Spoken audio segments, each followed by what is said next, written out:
Hi, I'm Maddie Hockaday, also known as the Anne of this relationship. And I'm Holly Constant, the Leslie. We love Parks and Rec. We love behind the scenes. And we love each other. This is literally the best Parks and Recreation rewatch show. We're your park pals. There's a park and some pals, and there's also therapy too. Awesome. Okay. All right. Well, everything is going. Oh my God. How's everybody doing? What is happening? Hi. This is so fun. I'm so excited. Okay. Well, I think that the first thing that we need to talk about, I know we usually do our therapy moment at the end, but I think the first thing we need to talk about is the exciting thing that happened to Maddie over the weekend. Tell everybody what happened, Maddie. Oh my gosh, you guys. I got engaged over the weekend. Congratulations! Thank you. And the beautiful thing is that Holly was there. Yeah, and she helped plan it, and it was just better than I could have ever dreamed and imagined, and it was beautiful. And Holly, we really should post the part of the video when you come down the stairs and I just collapse, because I did collapse. I was in a hot You literally mess. fell on the floor. Yeah, I think, and it's so funny because I'm crying because I'm like so happy at the memory of it. Aww. But I just remember everybody has been saying who watches the video, they're like, you look happier to see Holly than you do to be engaged. That's amazing. It's so funny because if you watch it, it totally looks like that. I think you were just so yes, thank you. That's very sweet. But I think you were just so overwhelmed by everything that was happening. Oh, I was, because I didn't expect it. Just like for everybody to know, and Kris to know, that I went and visited my mom in Tennessee. She lives in Knoxville now. Like when she's in the States, she's in Knoxville. And we were so understaffed at the restaurant. I tried to get him to come with me, and he's like, we just can't swing it. My mom's out of town. One of our lead managers is out of town. Like, we just can't. I can't. I was like, okay. And so we went out to dinner. I came back to the house, and Ivan was there playing the piano, and it was very sweet. And he proposed, and I was like very emotional because, first of all, he wasn't supposed to be there. It probably took me a good 45 seconds to realize that it was going to be a proposal, even with all the candles and the rose petals. Yeah. And you're totally right. I was just like so emotional, and he just, he's not a super romantic person. So like the fact that he put all this time into this and then into saying just the most perfect things, and then I turn around, I'm happy, my family's there, and then Holly comes down the stairs, and I'm just like, okay, nope, that was too much. Oh my God. Too much emotion. Oh my God. Yeah, it was so crazy. I mean, it's just wild to hear from like your end of it because, yeah, it was a whole surprise. So I will tell you my side of it. I'll keep it abridged, but also like not that abridged. It was a day, girl. It was a whole situation. So Ivan had messaged me probably like the week before, or maybe it was the week of, I don't even know. And he was just like asking he had the ring, I think, since like January or something. He said or it arrived February. on my birthday. Oh yeah, that's right. January. That's right. And it just like didn't work out for the timing. And then, that's my neighbor's air conditioning, which is really annoying. #old building. But anyway, so he messaged me like the week before it all happened and was like asking for ideas and like what to do. And I was like sending him all these trails in Knoxville, and he was like thinking about a restaurant. And I was like, but I know she said that she didn't really want it to be like in public. And so I was like, let's do like a small little Michael Holly moment. That could be fun, right? Like And from Holly The Office. over here is like guarding my heart, right? Knowing that I don't want a public proposal. While on the other hand, he asked my mom's permission when she was here visiting, and her first thought was, do it at the Cubs game on the Jumbotron. I'm like, Mom, no, wrong. That would have been so bad. Like, I love my Cubs, don't get me wrong, but like, no. No, absolutely not.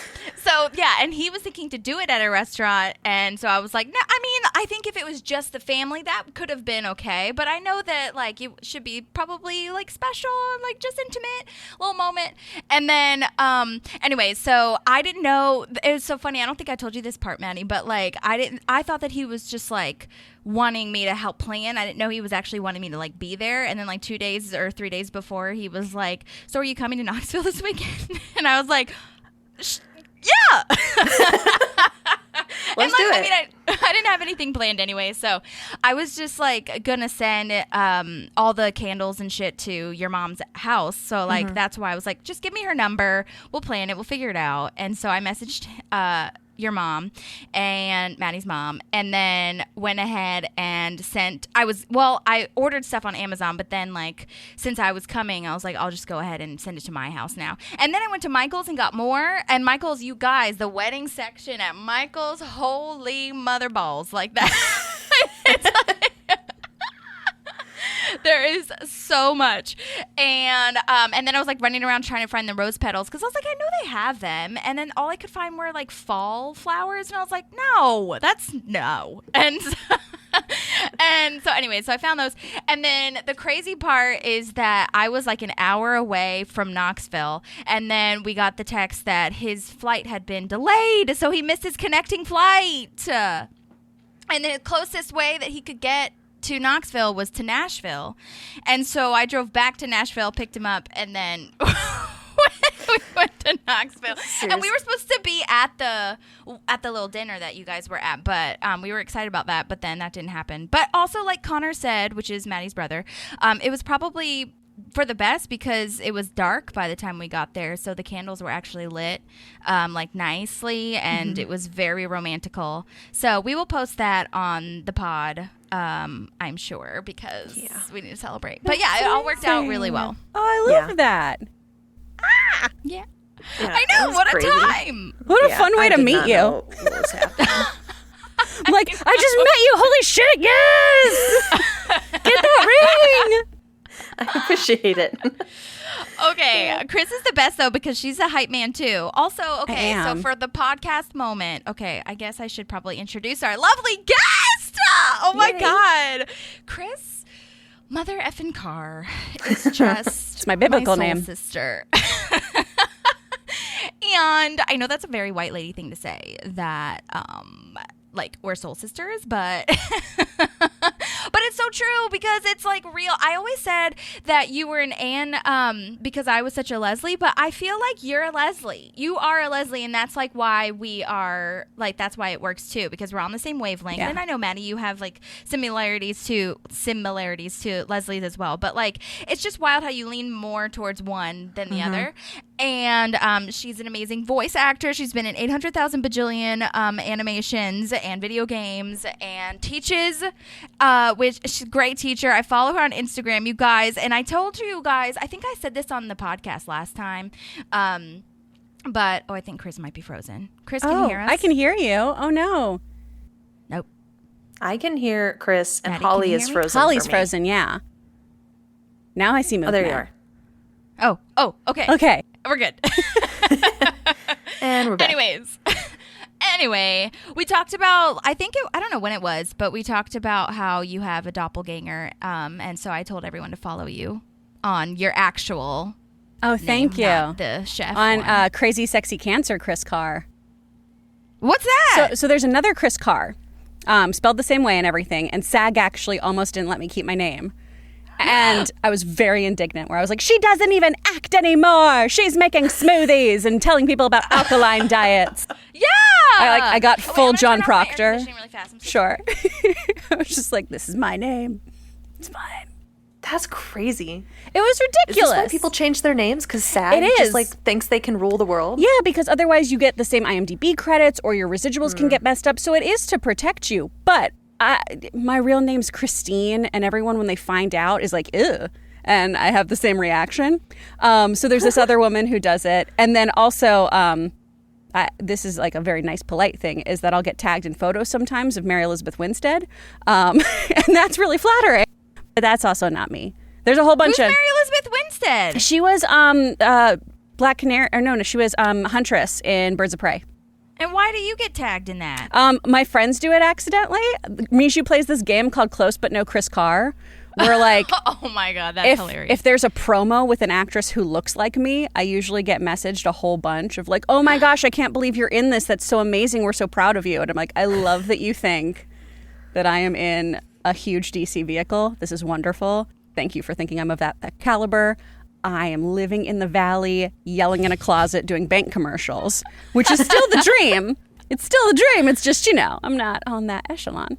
Oh, that is hilarious. Wait, what's her name? Mary who? Mary Elizabeth Winstead. You'll know her when you see her. I look like if she really liked donuts. like if she was like, I don't need to get fit for these indie films, I'd be like, yeah, it's me. Oh my God, Kris is also a stand-up comedian, and she is beautiful and so funny. And I feel like no like disrespect to Mary Elizabeth Winstead, but I think that you're beautiful. Oh, thanks, bud. I appreciate that. But she's beautiful too. Okay, but I don't know what she's in. I'm not familiar with her work, but regardless, wasn't cute. she That's in cute. Scott Pilgrim vs. the World too? Yeah, she's Ramona Flowers. Okay, Yeah. got it. Okay. Well, anyway, the reason I said that you were a stand-up comedian is because you're so fucking hilarious. So yay. I want everyone to know that. Oh, man. We're just going to fangirl all over each other for the whole entire fucking I love it. That's basically what this is half the time. Maddie, you're so lucky to have Holly for all your wedding stuff, too, because she helps so much with mine.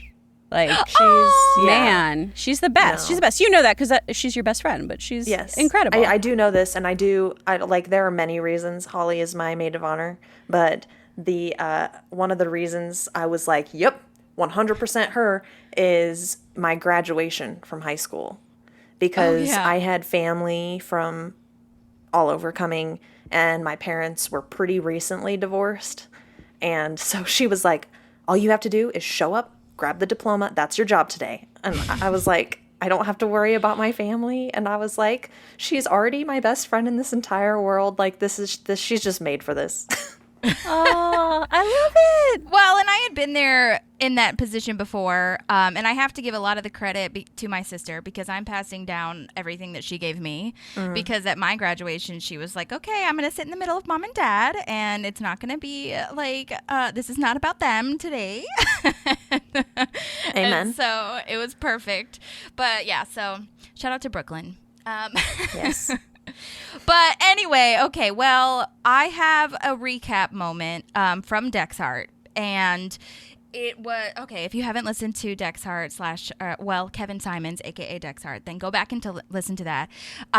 But so I talked about how Kevin Simons, a.k.a. Dexhart's IMDb page, said that he was from Highland Park, Illinois, and he was like, you mean my Wikipedia page? And I was like, no, it's your IMDb. And it is his Wikipedia page. So sorry about that. And someone wrote that for him because Wikipedia, obviously, you can, edit it. Whoever can edit it. So he's not from Highland Park, Illinois, which we talked about. But I just wanted to say that what's that called in a newspaper when you take it out? Redacting? Or yes, correcting? that is what I am doing. Okay, so that's number one. Number two, we talked about the actor who was on his phone in Parks and Rec saying that you can do everything online, like you can buy tools online. I'm watching Iron Man 2 right now. We talked about that dude, and I'm actually watching, well, first of all, his name is Joe Mandy, so shout out to him because we didn't know his name at the time. And he was on Modern Family as Claire's assistant, and he dates Alex, the daughter. Do you guys remember this, or did you watch Modern Family? Okay. Yeah. He plays a much bigger... Okay. Well, he plays a much bigger role in Modern Family than he does in Parks and Rec, but with Parks and Rec, he actually wrote 6 of them, including Bailout, Save JJ's, Emergency Response. He's a producer on The Good Place, and now he's on my list of people to talk to for this pod, so hopefully that happens soon. That'd be awesome. Yeah. Yes. And then the last thing, or one of the last things, second to last thing, is that, okay, so that diner that we talked about in Christmas Scandal, when Dexhart and Leslie meet, and also there's a bunch of times when this is used. Dexhart or Simons, I need to call him Kevin. Sorry, I keep calling him Dexhart. It's fine. He likes it. Anyway, Kevin Simons emailed me, and like he said he was going to do, he was true to his word, and he sent me the place that this is. The diner is called Barone's, or Barone, I guess, in Italian. It's Barone's famous Italian restaurant. Like, that's the full name of the website. Did they know it was going to be famous? Or, Barone's famous Italian restaurant? Intriguing.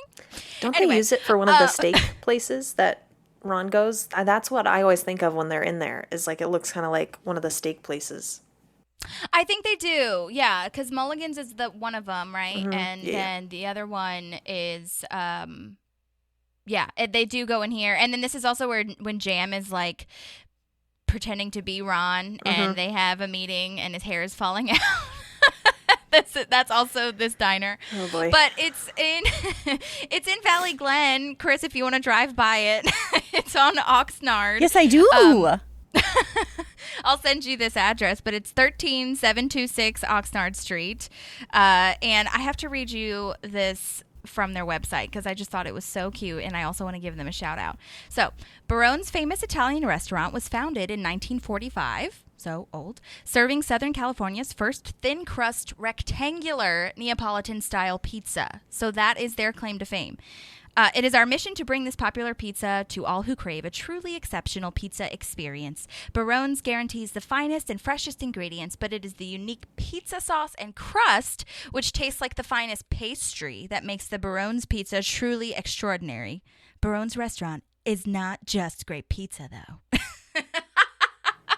Now I'm hungry. Whoever wrote that, good job. And I just did a free voiceover commercial for you. We should all get free pizza now.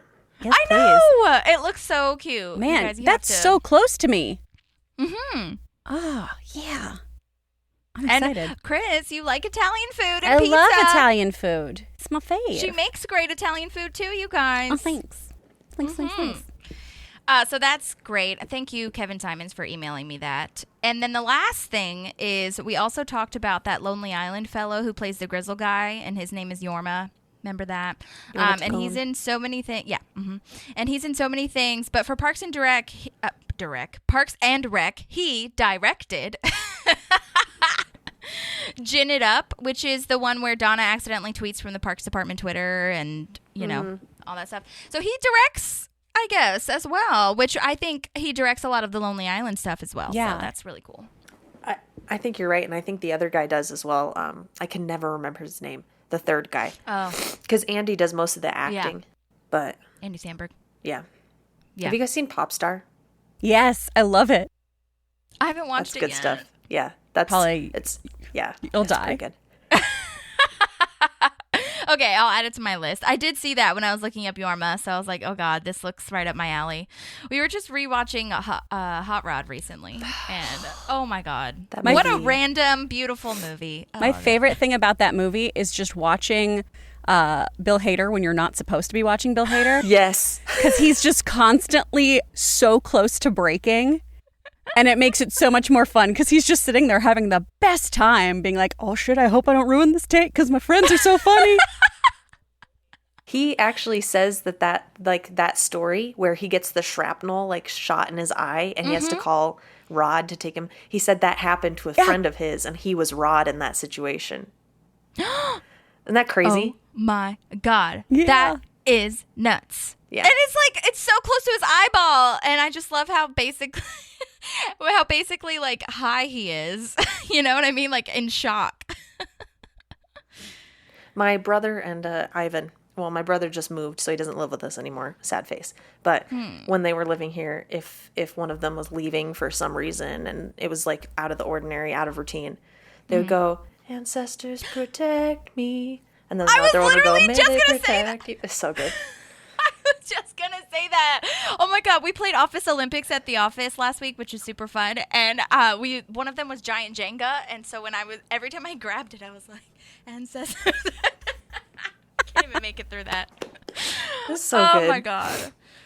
All right. Well, that's all of my recap from Dex Heart. So thank you guys for listening to that. Is there anything else that we need to say before we move on to the Camel? I mean, I would love to just say that you can tell how much Kevin loves that role and loved being on that show. It is so wonderful when you hear an actor have so much joy, not just about their own performance, but just about the environment that they were allowed to be in and play in.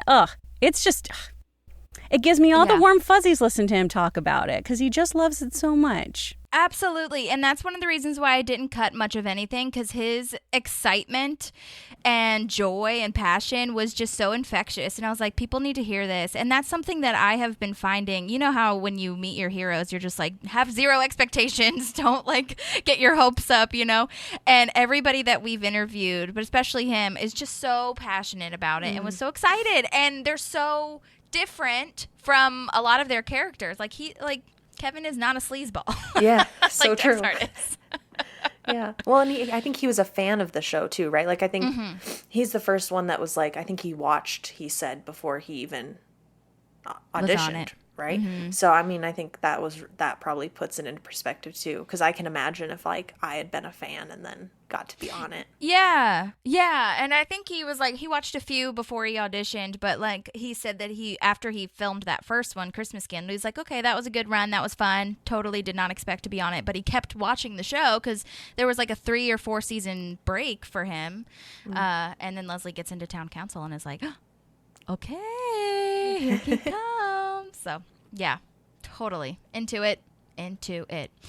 All right, well, so The Camel. This was written by Rachel Axler, who also wrote Canvassing. We have spoken on Instagram, so shout out to Rachel Axler because she messaged me back, and she seemed super nice. I told her that we were going to be doing this, and she wished us the best.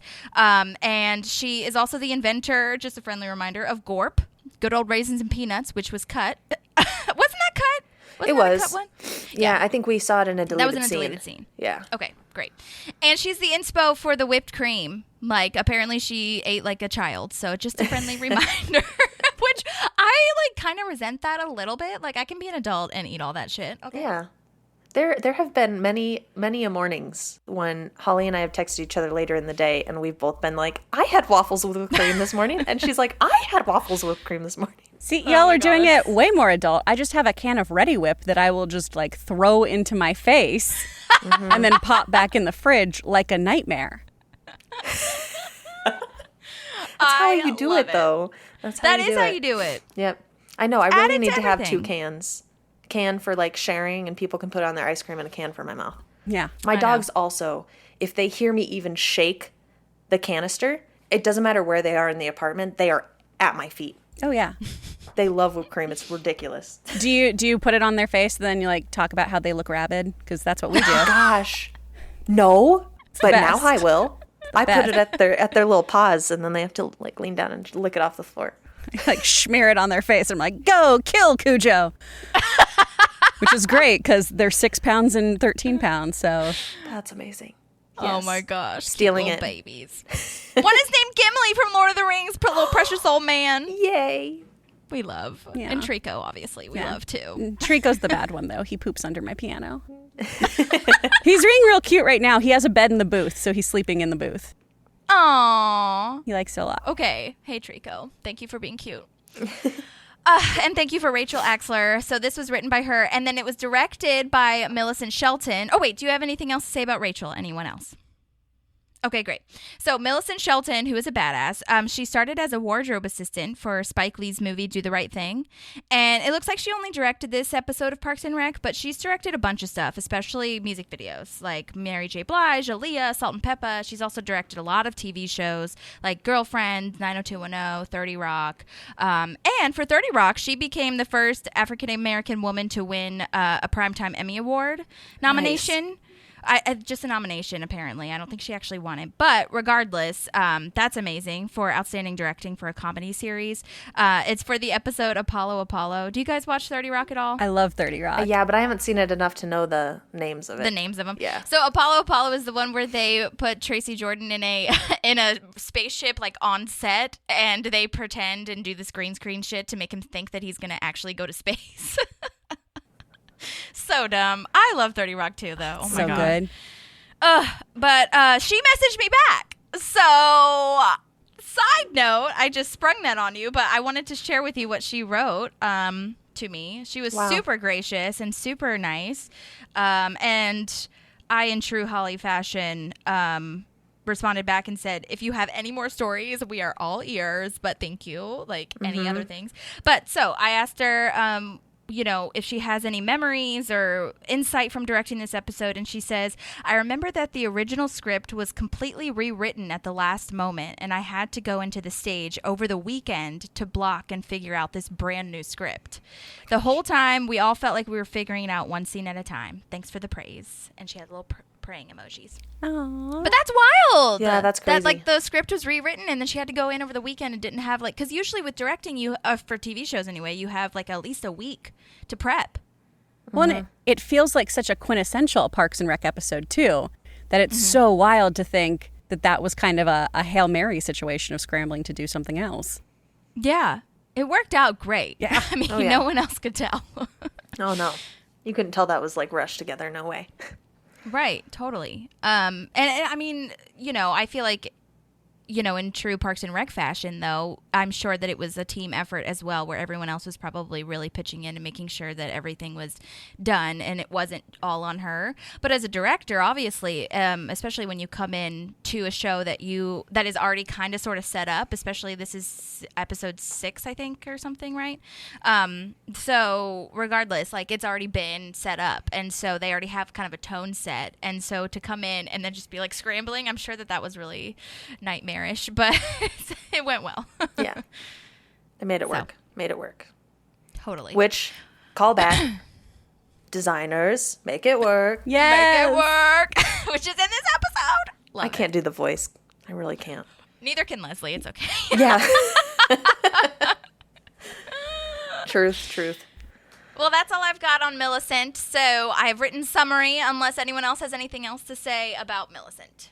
Thank you for reaching out, Millicent, by the way. We appreciate it so much. Yes. Thank you. I know. I always appreciate when people take time to, like, comment, Because, I mean, especially did you say she's directed more than this episode for Parks and Rec? No, this was her only one for Parks Right, and so Rec. it's such a small, probably, thing in her wheelhouse. And it's like she took the time to that. That's really cool. Yeah, I definitely recommend following her on Instagram. She's a great follow, and she's got a lot of stuff going on. Like, she is still directing, like, obviously. Well, maybe not obviously. I don't know. But she's at Shelton 9 Mill, M-I-L. So, highly recommend following her. She's got a lot of cool projects going on. Awesome. Okay, summary? Yes. Here we go. After countless defacings of a mural in City Hall, it is decided that all the departments will put in a piece of art to replace the mural. Leslie, Anne, and the team all work on independent murals to present to one another, and in the end decide to merge all of their ideas together. In the meantime, Ron falls in love with Andy's shoe-shining skills and makes some uncomfortable sounds of pleasure. It's such a good B storyline. Oh, It really is. it's so simple. subtle. So And good. I know we'll get there, but Andy's talking head right after the moan, and he's like, what the fuck, man? I'm just like, that's so good. And I would love to know if that was improv. I would Because, too. Like, you could totally do that with Chris Pratt and be like, okay, this just happened.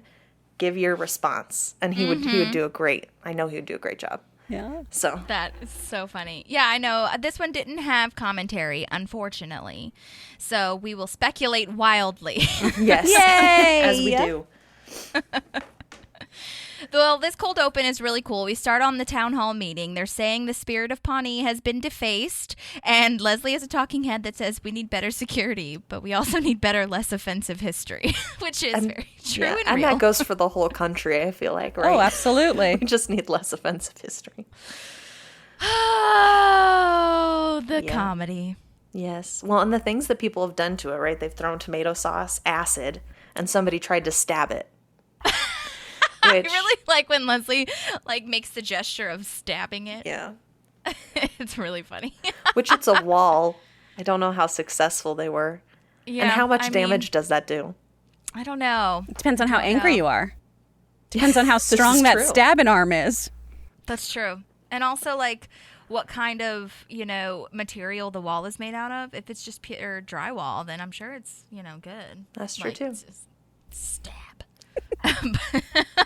Friendly reminder, the guy who plays the city manager, Paul Reeves, also plays the guy whose Jim is trying to bribe / stops his car in the office. Love that dude. Where Yep. Andy has the blisties. That's my favorite Andy line, I think. It's so I good. say it all of the Got time. some blisties. Yeah, you do. He's also Oh my been in God. Brooklyn Nine-Nine, and then we talked about how he was he's the president in Veep.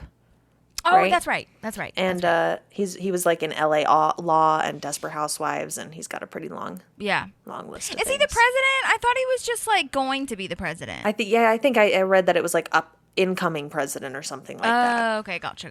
I know Yeah. her and the Veep and him were debating or trying to, beat each other out. But yeah, he is in Veep. That's true. There's a lot of Veep crossover. Yeah. Which, this is so off topic, but I know because you also watch Marvel, like, she is now in Marvel. Yeah. Julia Chris Louis is a Marvel person. Tell me Dreyfus. Yeah. Yes, thank you. She's in there now. Yes, Louise Dreyfus. Yes, Which she's is very coming in as exciting. a bad guy. Yeah. I did not know that. Yeah. I think she's gonna kick ass. It's going to be very, very exciting. Wait, which Marvel movie? So at the end of Black Widow, the end credit scene, she walks up to Scarlet. And yeah, but my brother said, I didn't watch Falcon and Winter Soldier yet, Yeah. but he said she comes in there too, right? So she appears in that. She's this character called, I want to say her name is Valentina. I can't remember her last name. But basically there is this kind of alt Avengers League. And so some of the people that we meet in Falcon and Winter Soldier, like the guy who comes in and replaces Captain America has been recruited by her. Now she's coming after, Yelena, the theoretical new Black Widow, and kind of pitching her against Hawkeye. So it's setting up a lot of fun stuff for Phase 4. Crazy. Ugh. Chris is the ultimate Marvel person. I love it. Well, at least in my circle. Oh, thanks. You know? I was going to say, if I was, I think I'd remember In her. my circle. I think Allegra, Valentina Allegra, I think, Okay. is the name. It's going to Got bother it. me. I'll figure it. I'll put it in the fact check or recap next week. Valentina ? Wait, we have time. What's her? Let's just fucking do it right now. Just look it up right now. Say we're Wait, all on what's the first computers. name again? Her name Julia? Oh, or Valentina, yeah. yeah. Valentina Allegra de Fontaine. Oh, Dang. Oh, I see. Okay, man, exotic.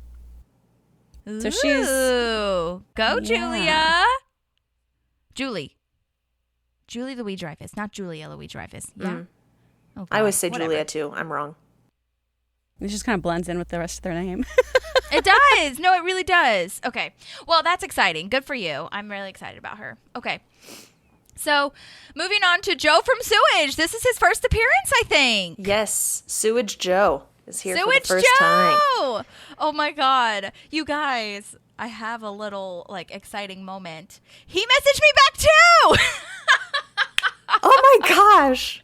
What is happening, Holly? You're I getting know, everybody. dude. I messaged all these people this week too, by the way, which is so exciting because usually I give them more than a week, but I only gave them 2 days and they messaged me back. Amazing. But he didn't say as much because he actually has a new show on FX called Reservation Dogs from Taika Waititi. Yeah. And super I love exciting. Taika so much. Oh man, who doesn't? He's amazing. Ugh. But I asked him if he had any insight, and he was like, "Thanks for loving all that is parks. It's a magic world. I'll let you know if I ever have a window currently underwater with child and new show. Love, Joe." Which is so so cute sweet. that he wrote "Love, Joe." Aww. But so congratulations on the child. I don't know how old the child is, but regardless, being a parent is a full-time job. So, and the new show. So congratulations on that. But yeah, it's crazy. I didn't. So side note, Reservation Dogs. I looked it up, and it looks like it's going to be phenomenal. It's a comedy that follows these 4 indigenous Native American teenagers in Oklahoma who steal, rob, and save in order to get to. Let's see, I wrote this down. In order to get to the exotic, mysterious, and faraway land of California. But yeah, I mean, it's great that they're talking about. I think it's a little bit more, timely with Native Americans. Finally, we're talking about things on TV. You know what I mean, in the media. But yeah, thank you for messaging me back, Kirk Fox. I also didn't realize he's Yeah. a huge famous stand-up comedian, so that's cool too. And one of his tweets recently was, "I'm the cleanest dirtbag." I was like, that is on point for your branding, sir. Yeah. That's a great little sound bite to describe yourself. Damn. Oh, I'm jealous of I know. it. So good. But yeah, so I feel like he can do anything. I mean, I was looking at some of his pictures and his facial hair, much like Nick Offerman, changes everything. There's some stuff without his mustache and some stuff when he's clean shaven or longer hair or whatever. And he just can play so many different things. And there's one where he's kind of older looking. I feel like he had some like Silver Fox moment going on. And I was like, Joe from Sewage, are you handsome? Question mark. Because he plays such a good, sleazeball. I don't shower, and I dirty. am gross and touch. Yeah, definitely. He plays that so well. Yeah, I mean, he's from Sewage, so it was definitely well casted. You could be one of his hot interns, Holly. I know, right? Oh my god, I loved that metaphor. I guess that's for like trashy dudes getting amazing women? Or at least that's how I took it. I just love how mad Tom is about it. Just furious. Like, oh, we got so April and he has them. This is bullshit. How do they get all the That's true. hot I didn't even interns? think about that. How that's like a jab at April almost. Yeah. Oh my gosh. Just Oh my another God. sleaze Tom moment. This is Sleazy not why you come to Tom. work, dude. I know, but so funny. Oh Is my what god. it is. Kirk Fox, before we move on through the opening, has also played small role in Brooklyn Nine-Nine and Community, and he was in Reno 911.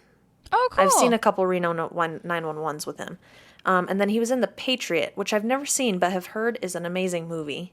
I don't know how big of a role he played in that, but I've heard it's a very good movie, so I kind of want to watch it now and be like, It is a Sewage great Joe. movie. Yeah, that's the one with Mel Gibson, although I know that we should probably not like watch things that he's in, but at the same time it is a great film, and Heath Ledger's in it too. So I don't love remember Heath him Ledger being so in it, but much. yeah. It's great. Have you seen it, Chris? I have not seen it. Yeah. I'm not a big pretty Mel Gibson watcher. And I don't watch a lot of war movies. Yeah, it is a war movie. So there's that. It's okay. Whatever. It had its time. I don't want to yuck anyone's yum. I mean, I will yuck Mel Gibson, but like whatever genre you're into though, that's amazing. I'm sure it's a great film. Yeah. Great. Awesome. Well, okay. So I'm now in the conference room. Are you guys in the conference room? Or are you ready? Mm-hmm. Okay. So, first of all, so they're in the conference room trying to figure out how to make this mural, because that is, just as a reminder, I don't know if we actually said it, but if you've watched the episode, or if you haven't watched it in a while, it's all about all the departments are going to make this mural to replace this one that had acid thrown on it. Did you start to jerry that, Holly? Were you going to call it a mural? I know. That's what I murinal? heard. That's why I said murinal. Oh my god, Muriel, did I say that? You jerried it. You jerried it. You got to go murinate on it now. Oh my god, that public murination. Oh my god, that is hilarious. Okay, that word is hard to say. It was perfect. Okay. It was perfect. It was on brand. Okay. So when I was watching this, so she's got a bunch of shit like on the table, like poster board, markers, all that shit to create this. When I was watching this, I was like, what in the hell is on the table in that big clear jar? Did you guys see this? Or was it just something that I fixated on? Okay. I did a bit of a deep dive, as per usual. It says Big Top Artist, and that I'm guessing was a brand. So it kind of ended in a dead end because I Googled Big Top Artist and a bunch of record labels kept coming up, which makes sense, artist. But I did do some digging and I found that there's this Big Top Artist bench art set and a kid's apron. So I think that they are a crafty brand that maybe died off. I don't know, but both of those things were from the Aaron Brothers, which is this framing company that is now sold at Michael's. So I don't know if Big Top Artist was like a side project that maybe the Aaron Brothers like had going on the side situation. But regardless, it was a dead end deep dive. But I still don't know what's inside of it. I really want to know what is actually in there, but some type of craft, and I'll leave it at that. But I did not know that Aaron Brothers was sold at Michael's store, and they're a big framing thing, so maybe we'll look into getting them to sponsor the pod. Yeah. Let's do Aaron Brothers for all your framing needs. Exactly. We'll have to have Chris come on and do all of our There we go. commercials I'll once just- we get ads. I'll just do fake Yeah. commercials for y'all. I love it. We'll just- I love it. I also love that Leslie thinks Donna did her nails. Like she Yes. has the little stuff hanging off her nails, and Yes, then she can gets we so talk about disappointed. It's like, oh well, never mind. What she thinks. Yeah. No, that's very accurate. I loved that too. I just was like, oh, Leslie, you're so cute. You think that She did that. That's so cute. I know. And nowadays, I feel like you can do a lot of your nail stuff. Like with quarantine, I feel like a lot of companies came out with You could. With acrylic Olive and stuff. June, another potential sponsor of the Parks and Pals podcast. Olive and June. Yes. Hook up with these Olive guys. and June, yeah. Busy Phillips uses that a lot. Okay, Park Pals and Olive and June. We will get it together. Okay. Framing, and Aaron nails. Brothers. You got this. Oh my god, I like her nails though. I mean, I just can't. I can't do long ones. You know? Can you guys do long ones? Mine are. I get like little claws. Because it's dangerous in these streets, y'all. I gotta be ready. Yeah. Yeah. I mean, listen. But Valley Village, just woo, it's turned. It is intense. Yeah. I just don't know how she deals with the dangles on it. Yeah, you know? that would distract like, me. Having she a types charm at the bracelet. computer. Yeah. I don't want James Avery tchotchkes in my fingies while I'm trying to type. In my fingies. Yes. That's Accurate. so funny. Oh, Oh my man. god. Yeah. Well, No. I'm now at Kyle. Okay. Well, I have I just also love the fact that Ron gives zero shits enough to the point where he's like, what did Tom think was going to happen when he said, Right. you can't tell us what to do, Ron can tell us what to do? Like, obviously Leslie's going to be like, Ron, tell him to listen to me, right? Yeah. So I don't know what he was planning to get out of that situation. Totally. But the other point I had here was I sat there and I was like, Leslie, like, because I would have run this very differently. And I was like, Leslie, I feel like she dropped the ball here with how organized she is. Because it would have been much more efficient if they had all gone off and come back with like a list of ideas of what made Pawnee what it okay. was. And then they sat and they designed a mural together.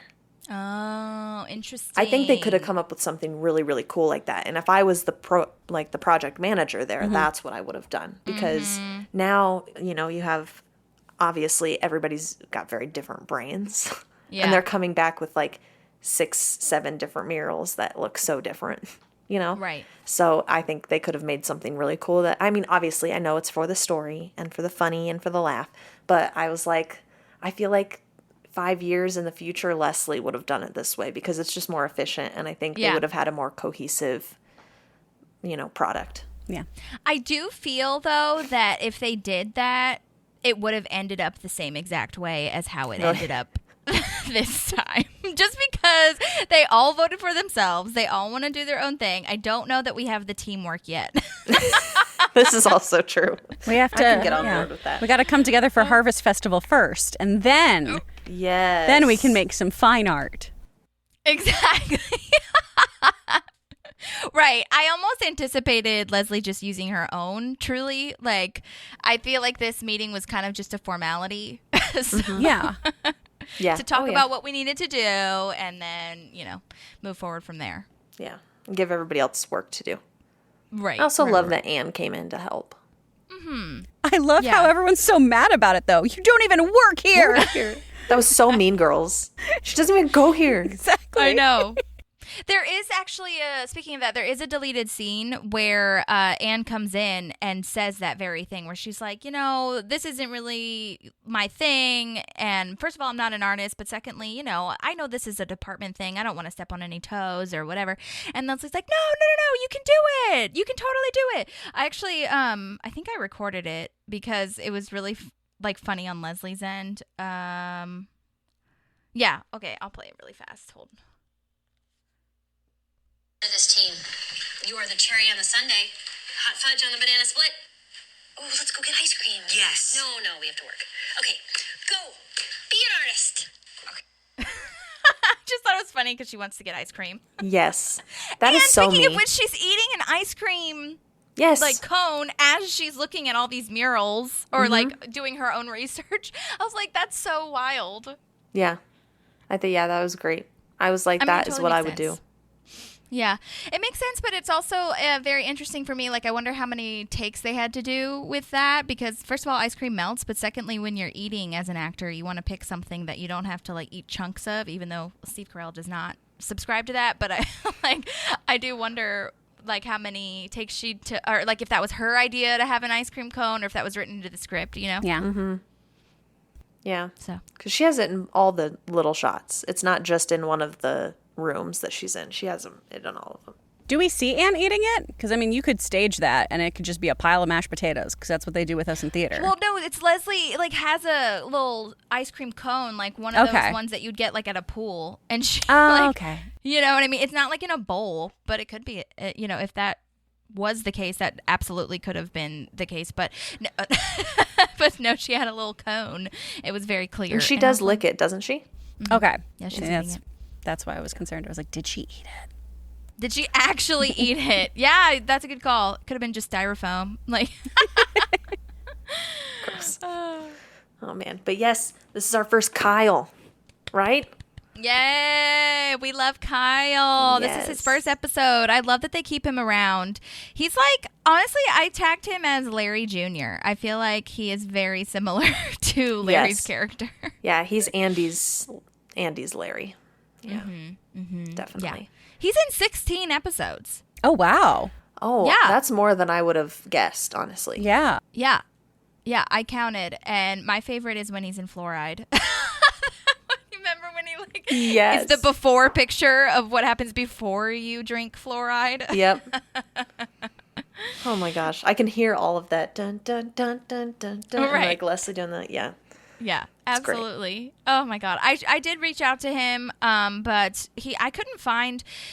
This is the thing too, where I guess maybe since they've been on Parks and Rec or like a couple of things, but this is the thing where I'm just like, actors, where is your website? Like a lot of these people don't have fucking websites, and I'm like, I know that I don't know, and so whatever. So I found a couple things on IMDb Pro, but only his agent, and then I was like, I don't want to message their agent because their agent's going to think it's for money, and it's not for money, and I guess I could, I don't know, but I haven't reached that point yet.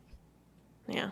What are your thoughts on that, Kris? Do you think I should message their agent? I would feel like reach that's out weird, because right? people have done that to my manager for like, Really? we would like to put Kris on this astrology podcast. And I'd be like, why? What? But it'd be for no money. And so it was just like, would you like some exposure? And I'd be like, to who? For what? For what? At the time too, like I was doing those Steven Universe videos and stuff for I1 Digital. And so I talked some mad shit about people who believed in astrology, where I'd be like, if you subscribe to crystal healing, and again, no shame if you do. But I was very confused why I was the person they reached out to. Where I was like, Right. oh, I was warning people like not to do this. I'd be like, Right. please don't ingest a crystal if you have stomach ulcers. That's bad. Thanks, kids. But yeah, people do that all the time to their managers and agents. They just Okay. you miss all the shots you don't take, Constant. Good call. No, you're right. Good call. But also, I think I was just a little bit confused because I also couldn't find any social media, which I get if you don't have social media, that's fine. But as an actor, that's like your fucking calling card. I literally teach a class on this. I'm doing it next week. Nice. Where if you don't have a website and if you don't have social media, we're like, sorry, like too bad. This is something you have to do now. You're a probably fine actor who plays Kyle. You were on this show. But Right. for the rest of us trying to do all of this stuff, like you're a small business. And if you can't find a small business's website, you're probably not going to, drive your happy little ass over to their establishment. So, Yeah, nobody takes Absolutely. time for that shit anymore. No. They want the information right here, and Yeah. then if they're interested, they'll go out. you know? exactly. Well, our attention spans are so short now and blah. So, Yeah. Yeah, so that's what I'm thinking, that some of these people probably have had a couple credits and they're just like, whatever, like I don't need it. Or maybe they have it on like private. Actually, I redact one thing, is that he does have a Twitter. I did find his Twitter. So, and I messaged him on Twitter. And by message, I mean tagged him in a tweet because he has his messages function turned off. you didn't try to slide into Kyle's DMs? I want to, but how do you do it? It doesn't say message because you can have that turned off, right, Yeah, Kris? you can. Yeah. I So, should do that. and his website, he does have a website, but it's very old, and it's like, I love this guy, Kyle. If you're listening, please come on. But I'm just like, upset that I couldn't find a way to contact you, sir. I like your reel. Your reel is really cool. But once I watch the reel, how am I supposed to get in touch with you if I like it, and want to cast you in something? Well, for me, I'm not a casting director, but what if a casting director wanted to? I guess that's what IMDb Pro is for. But regardless, I just think it's weird. Mm. But we do love Kyle, so moving on. Yes. The birth of this relationship between Kyle and Ron, and he throws his briefcase. Yeah. And, not Ron, sorry, Andy. Uh-huh. But yeah, he throws his briefcase and stuff. I love this line. I really struggled with picking a favorite line, but I think this might be my favorite line when Ron is describing his first job. And he says, child labor laws are ruining this country. I love that line. Oh my God, that's a good one. That is a good one. Yeah, well, and I also, I love Andy because Ron's explaining, he's like, well, he's giving the shoe shine. He's like there's like a bump in there or whatever, right? And he's explaining what a bunion is. And poor Andy, just the way Kris acts it, it's like I don't know what he's talking about, but I want to look like I know what he's talking about. It's so well acted. I It's know. great. Their relationship is so great. I love that. When Ron has that line though where it's very beautifully written. I would love to know who actually gets credit for this, where he says, normally the pain howls through my loafers like a banshee on the moors, but these past 3 minutes it's been reduced to a faint growl. Yeah. It's so good. And that's when Beautiful. Andy's like, okay. Sure. I totally get what you're talking about. Yeah. Oh, I do want to mention, side note, Kyle's name in real life is Andy Forrest. So Andy, there's too many Andys. But, Yeah. but his name is Andy Forrest, and he gets all the credit. His name is not Kyle. So go look him up and watch his reel, because it is great. Oh, so Good funny. stuff. But yeah, I love that. Now I'm at where Tom is at the college trying to pay this dude to paint for him. I can't with this guy. With Tom. Well, same situation. Oh, sorry. Go ahead. Oh, no, I was just going to say, because sometimes, I'm going to be really honest, y'all, sometimes I just skip to once, the boys show up. Because I get real excited when Ben shows up. And I'm like, yay, love! And I sometimes forget about what a piece of shit Tom was at the beginning of this show. Mm-hmm. Yeah. And just watching how he interacted with this poor art student, and my best friend is an artist. And so the whole time I was just like, don't you dare speak to him this way. He is trying his best. I was just so mad. I know. He was just trying to advance his own selfish thoughts and selfish ideas and had no respect whatsoever. Absolutely. I mean, that's why I made a sting literally for Tom being sleazy. And sleazy is, an all-encapsulating word for everything that he does in these first couple seasons. I'm just like... And the little points shine through, like when he donates that money in Sister City. But other than that, I'm like... Yeah, he has his moments, but I mean, you're right. Like, I think he's just like, how can I get out of doing this work as fast as possible? I can pay someone else to do it, right? So he's going the easy way out. And the poor guy, he's like, well, tell me about yourself. No, just do it. Right, just do it. Oh my God, so rude. I feel so bad for this kid. He's so and then he gets the painting, and he's like, what the fuck is this? I know, and he only gets $20 for it. Yeah. I was like, $20 is not a lot for your dumbass to be receiving this beautiful piece of work that someone poured their soul into. Right. Well, and then the whole episode goes on, and he's slowly like, Gets into this is great. I know. This is beautiful. I love the shapes, and I like the green one. I know. That definitely is my favorite line from the whole episode is, I just had an emotional response to art. Is that normal? That's a great line. So oh my good. God. Yeah, you do see some growth in Tom. Sure. Yeah. And Art did that. Bitch. Yeah. I do have something to say about this actor who played the art student. His name is Doug Anthony Jones. He's from UCB, and he's been in a ton of UCB shorts and other shows and sketches and stuff like that. He's Canadian, super cool. tidbit. And so what's funny is that I looked him up, and Doug Jones is also the name of the actor who played Billy in Hocus Pocus. Yeah. He's an amazing actor. He does so much creature work for Guillermo del Toro. He's brilliant and so nice. He's the nicest dude in the entire world. Just really, really sweet. Yeah. Oh my God. Wait, have you met him or have you like seen I have a friend who happened? used to work very, very closely with him, and then I've run into him at some cons, and he's always just been super, super sweet. Okay. Because I fangirled really hard. At Comic-Con, when you're a professional, you have like a little room you can go to, but like usually it's just a bunch of like nobodies, right? Like me. And so I was in there, and then Doug Jones was in there, and I was like, why is he here? You're supposed to have like a handler. Yeah, Logan and I lost our minds. And then we're just real awkward, and we're like, hey, Doug Jones, what's up? I'm going to just grab a coffee next to you. You having a cool day? And he was like, hi, guys. Nice to meet you. He's on Star Trek right now. Yeah. Love it! Oh my God, that's so cool. I can't believe you're in the same room as him. That's amazing. Really nice. He's really nice. Yeah, he does a ton of stuff. He's in, what's the other one? Hellboy, I think. He's in Hellboy. He plays Abe in those movies. Yeah, he's done tons and tons and tons of stuff. He's, all like the hand creatures and everything in... Right. Yeah. So as a friendly reminder, if you're not a Hocus Pocus fan, which like, what are you even doing here? But if you just need a reminder, Billy is the one that is in the grave at the end with his lips sewn shut. The one that was dating, what's her face? Bette Midler's character. Yeah. But then cheated on her with Sarah. Oh, yeah. Mm-hmm. Mess. Scandalous little ghost moment. Zombie moment is what I meant to say. Sorry. Some type of creature. But anyway, so I got lost in Doug Jones, the creature character actor, which, like, look, that was a great way to get lost. But this dude's name is Doug Anthony Jones, which I'm sure was a SAG thing.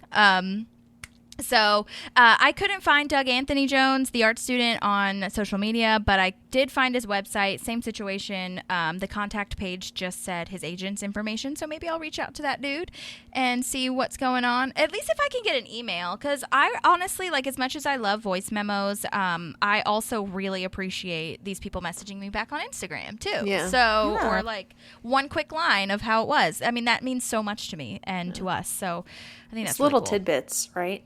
Yeah. I mean, it doesn't matter how much it is. Yeah. Yeah. Even if it's just like, I had a great time working on the show. It was so cool. I'm like, ah! Exactly. But, okay. So side note too, do you guys know who Gina Gershon is? Because Leslie mentions Gina Gershon. No, but I was going to look her up. Yeah, she's an actress. And when I looked her up, there's RJ. Hey, RJ. See, this is what happens. She wants the attention. But anyway, I looked her up, and I'm very familiar with her face, but I don't think I've watched many things that she's been in, if I'm being honest. What's her name again?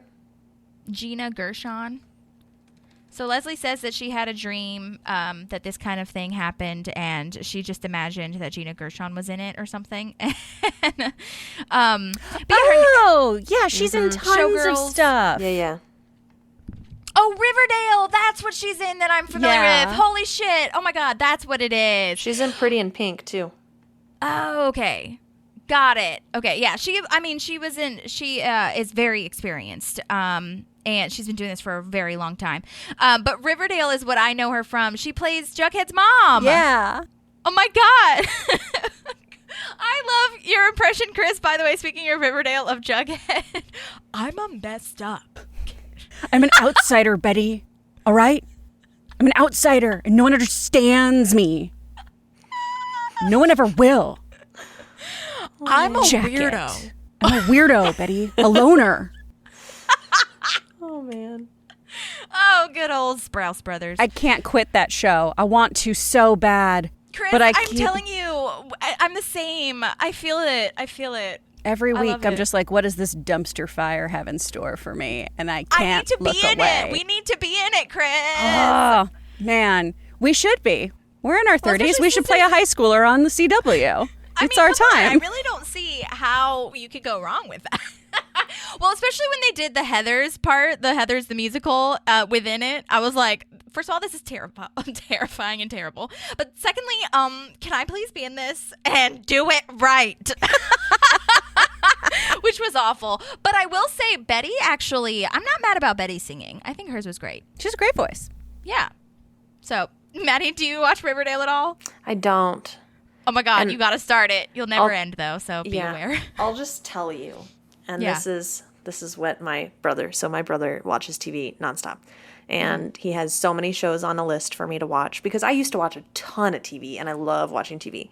And he said, all right, sissy, you have to watch this and this and this and this. And I looked at him, I said, you tell me, after living with me for a year, you tell me where I'm going to watch that show in my time. And he's like, yeah, you're right. Like, No, okay. it's real. It's So a I just need to 45-minute build show. it in. Yeah. I just need to build it in, like, to watch TV. I mean, I will sit and watch, like, I'll put, like, Criminal Minds on in the background when I'm doing paperwork because you can stop paying attention for a minute and go back and it's fine, you know? But there's shows you can't do that with. Like, I'll do that with The Office and Parks and Rec because I've watched it 5 million times and I Yeah. can be doing my paperwork and have background noise and feel like I'm not alone. Wait, But at wait the though, same Maddie. time, be doing my work, you know? But I can't do that with, like, a new show that I don't know the formula of and, you know? It's like, yeah. Because I have there's so such many great shows out questions. there that I know I would love. But it's like, sometimes I don't have the emotional energy to. You said that it's nice to have this on so you don't feel alone. And you pick Criminal Minds? Oh, I've got Where a you're weird like, brain, oh man, girl. I'm just going to I'm a- listen to these people profile this serial killer, and it is usually a young blonde woman that's being murdered. I feel right at home. Like, what? So my It's also background... because she's watched them like 800,000 times, though, right? Like, Well- that's one of those shows that you, like, know what everything is. So I haven't watched them all, but I know the formula. Okay. So, you know, it's a very, you know, okay, well, we're in this part of the show where they're getting settled in this different police station. And, you know, I don't really need to know who the police chief is. We don't really care, you know.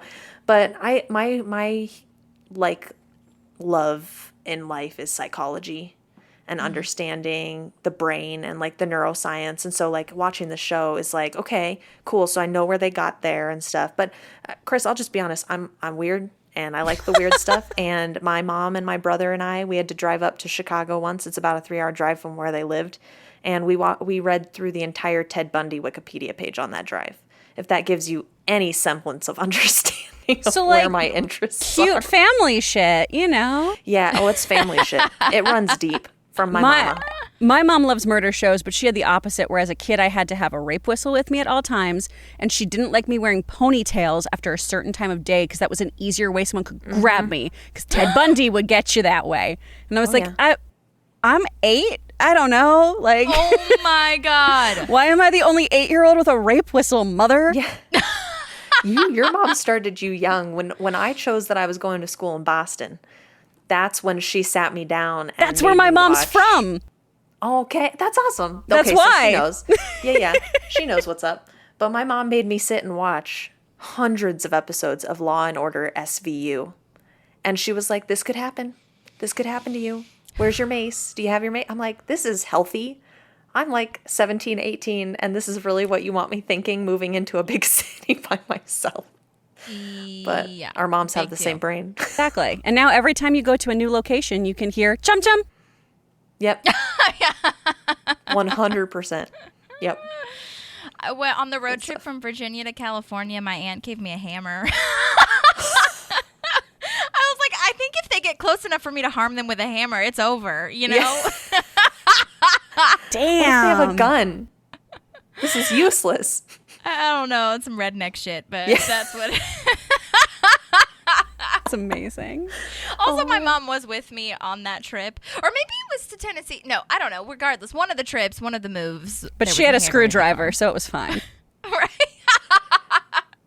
We had a drill bit as well, so it all worked out very perfectly. Well, you're here, right? Yep, we're here. We're alive. That's so hilarious. Yeah, I am not one of the subscribers of the murder podcasts, but I know a lot of people that are, and I can't do it. But, like, yeah, no shade to those that find jollies in that. Yeah. It sounds so gross for it to be like I get excited. But it's, I don't know. You find it Like, fascinating, though. It is fascinating. Yeah. I'm like, what happened to you? Mm-hmm. Like, where's the history and how they put it together, right? Like Yeah. they can profile someone, like specifically on Criminal Minds, right? They can profile and say, well, they're doing this, so they have to be this gender, and they're Right. doing this and this and this. So we're going to put this together, and we now know that they have a mom that beat them. So let's go Yeah. talk to the mom, and she might know where. You know, it's like all like piecing Very everything type together. A nuts and bolts situation. Yeah.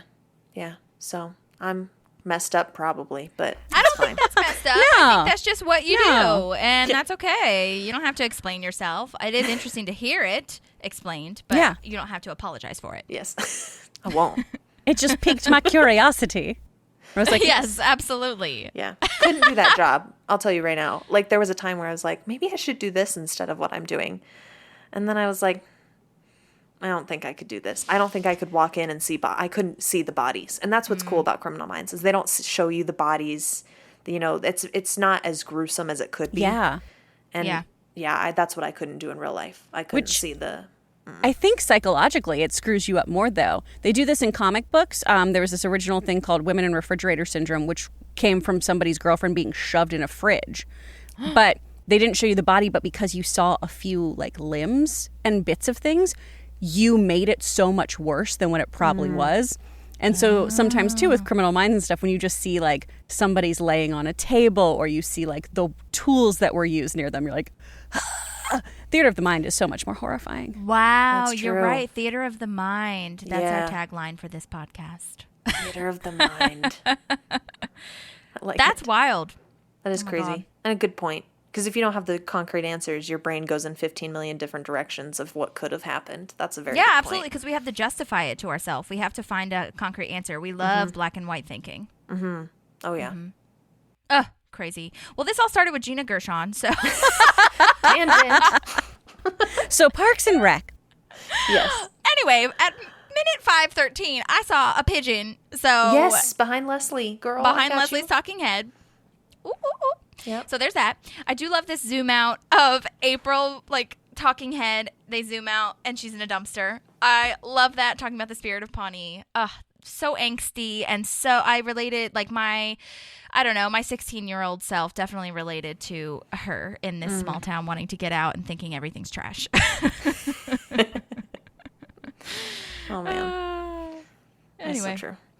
I have, the next note I had was Anne working on her mural. And then Leslie working on hers. And I sat there and I was like, I'm so much like both of them in this moment because I would do the research like Leslie's doing. Yeah. And that's, my brain would take me through that. But then I would get to the drawing part and it would look like what Anne's looked like. Yeah. Just a hodgepodge of things cut out from everywhere and like random drawings. I know. I felt like that's how I was probably like my first ever vision board. I was just like, I don't know. I mean, I do that still to this day, but you know, for a mural, it's different. Yeah. Well, I did have that kind of thought where it was, have any of these people seen a mural before? Right. Valid point. That's what are we doing? Because Right. there's not even in that little art kit. Was there paint? I know. I don't know. I saw a lot of markers Yeah. and like drawing things like utensils, but I don't even know if paint was there. That's a great question. I was so That was a confused very good by question. it. Yeah. So then Ron scuffs his shoe, which is On hilarious. purpose. On purpose. Such And good Andy editing, already- though. What's that? Such good editing, though, because it's Oh, yeah. happening while he's telling, he's like, oh no, Yes. my shoe. And then there's that little flashback. So good. I know. I love that. I love that Andy already spent the money from literally 30 minutes ago. Yep. Like, what? And I was on Ron's side where I was just like, confused. How did you? Okay, Yeah. that's fine. Whatever. Also, did you notice that this shoe shine stand, that shoe shine stand is bumping. There are so many people in Yeah. line. What the F? Yeah, he's doing great. Yeah. Especially because we had talked about this with Sean. I don't know that I've seen a shoe shine stand in many places. No. Except for the airport. I was going to say, I only noticed them at the airport. Airport, yeah. 100%. You know, he's a guitarist, so he's good with his hands. I bet you that's what's happening. Maybe. He's almost like massaging their feet at the same time, and they're like, you can't even scuff these shoes. You can't even like shine these shoes. I just need a foot rub.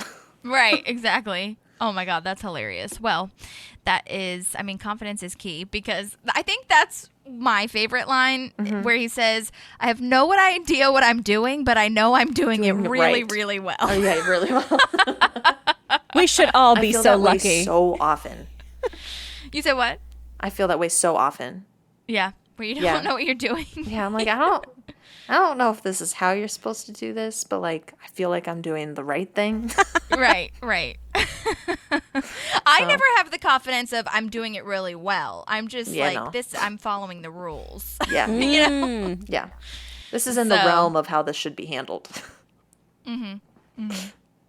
I also really like Tom's outfit here. Pink shirt with the pink tie. I actually kind of dug it. I mean, it was very representative of who Tom is. And his line of professional ass art. That's a professional ass art, homie. He tells Anne that it looks like a death row convict made it in art therapy. That's a great line, too. Which I took offense to because, like I said, that's what mine would have looked like. You're like, how dare you? That's my drawing. Oh, man. And it was like she at least tried the park theme, right? Yeah. I thought that was at least decent. That's true. I know. That's what I was thinking. Like, Tom could have at least said, like, this is about a park. You know, because obviously the shapes have nothing to do with it. But I guess it didn't have to be a park because it was going to be in City Hall, not necessarily representative of the Parks Department. So I guess that tracks. Yeah. Yeah. But Can I also say that I don't think the mural they're trying to replace is even the worst one in City Hall. I know. Which is awful. Yeah. Which is terrible. That's the worst part. Remember, because there's one that's somebody's tied to a gazebo. That's right? Yeah, tied to a gazebo. And the one that I was thinking of, I thought you were going to say this, was where a Native American is tied to a tree. They're all tied to something while a cannon is 2 feet away from them. Isn't there one of a white man taking a Native American's baby too? Oh yeah, that was in the second episode. Like what the fuck? Yep. Yeah, this is Great. nowhere near the worst one. Wild. Yeah, this one isn't this one where the train, like someone's in front, like they're about to be run over by the train essentially. Yeah. So cool, fun, Cool. light. Oh my gosh.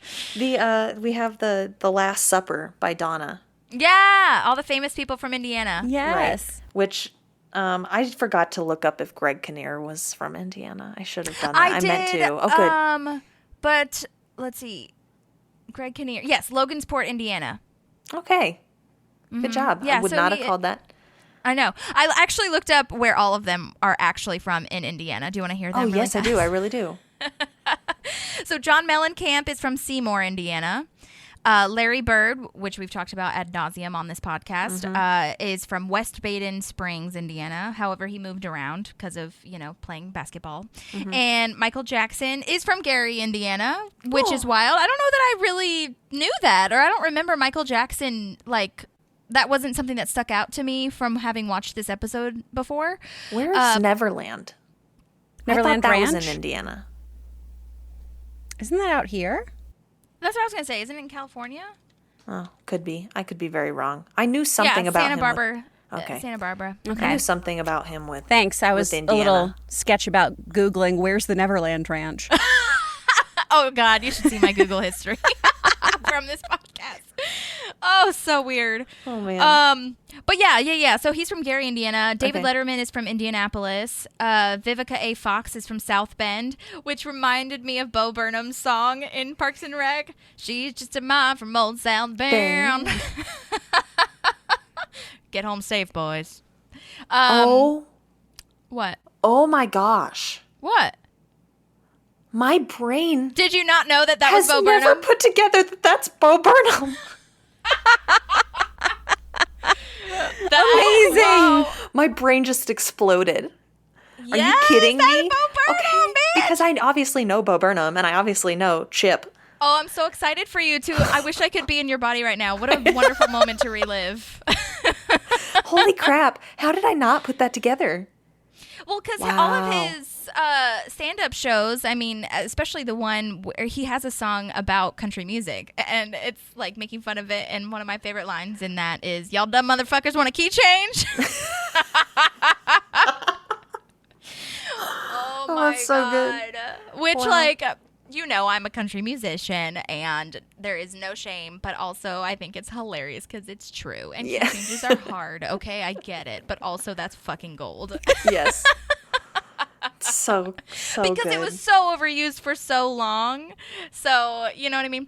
But, yeah, that's Bo Burnham, dude. And so Vivica A. Fox is our mom from Old South Bend. It's going to take me a couple days to recoup from that. Yes. Also, Greg Kinnear went to the University of Arizona. I thought that you should know that since you're in Arizona for broadcast journalism. Oh, cool. Yeah. Googled him. Love Greg Kinnear. That's in Tucson. We also have Jim Gaffigan is one of the disciples on there too. Oh, was he? Yeah. Nice catch.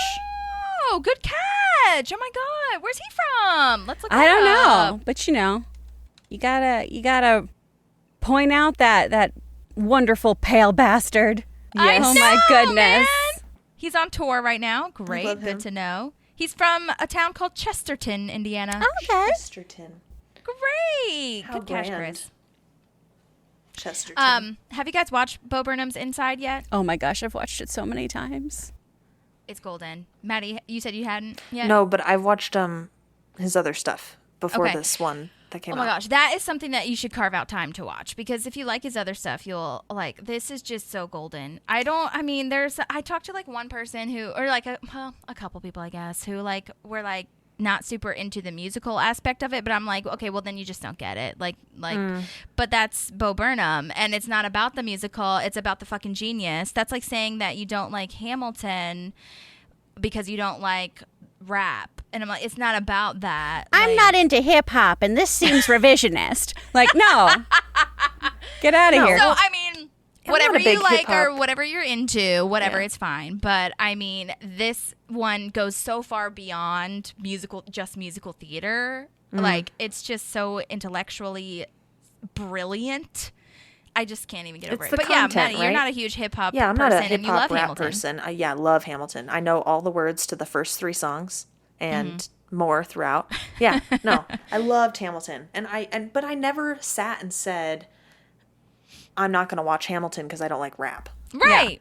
Yeah, no, it's the content, you know. And if I find a Absolutely. good song that has good content, then I'll Yeah. listen to it. Oh, But you yeah. will with this. Give yourself time afterwards to process it, though, because I mean, it is a lot of just existential dread and millennial dread and a lot of the things that we've all faced. And then when you also mix that with like performer anxiety or being a creative, it's a lot to deal with. Because some people I It's know were dark. like, it's so fun and funny.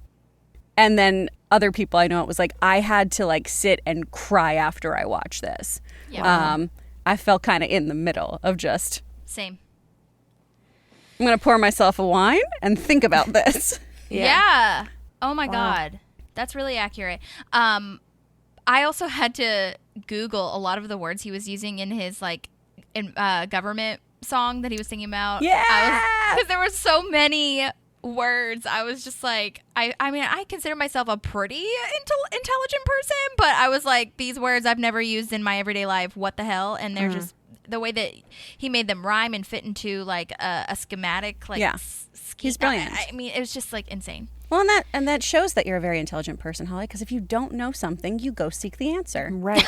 Yeah. Thank you, Chris. That's very true. Love that. Welcome. Yeah, that's very true. There are people who just say, yeah, I totally know what that word is and Yeah. don't do anything about it.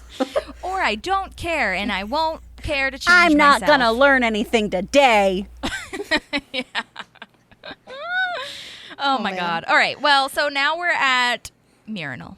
Oh, I have a very quick thing because Yeah, say it. because Leslie was like ER, like he was on ER, and they're like Greg Kinnear wasn't on ER. I think she's talking about George Clooney.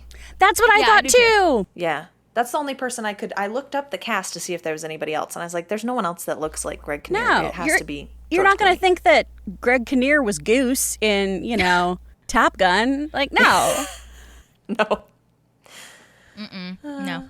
Yeah. I think she's talking about Clooney as well. Mm-hmm. Yeah. I feel so bad for Jerry because his is by far the best one. I So know. It's so beautiful. great. It's so thoughtful. It's such a good representation of Pawnee, and it would be so wonderful to have that in the city hall for everyone to look at. And I actually really like pointillism. I did not know that that was the term for it, but I think it's such a fascinating thing and a great way to bring this metaphor of like all tiny little pieces coming into one big picture. I love it. I was so sad for Jerry, but the puns were beautiful, so that sucks that I was laughing at that. But I'd be really interested to see when the timing was of this, because I'm not sure when his special came out.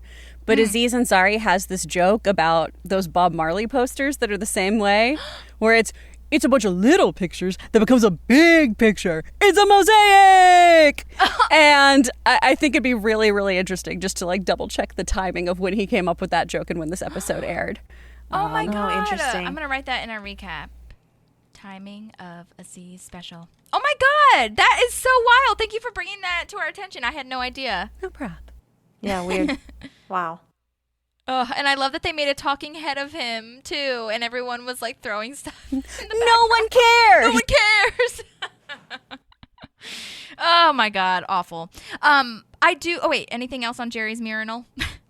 No, I just love it, and it makes me so sad. I love that him they so don't use much. it. I would be really interested to see too, because I completely forgot about it until rewatching this episode, of once he's mayor, if that showed up anywhere. Like, because that'd be really beautiful if that ended up in his office, or if they hung on to that. Idea. I bet it was burned. Yeah. He immediately throws it away.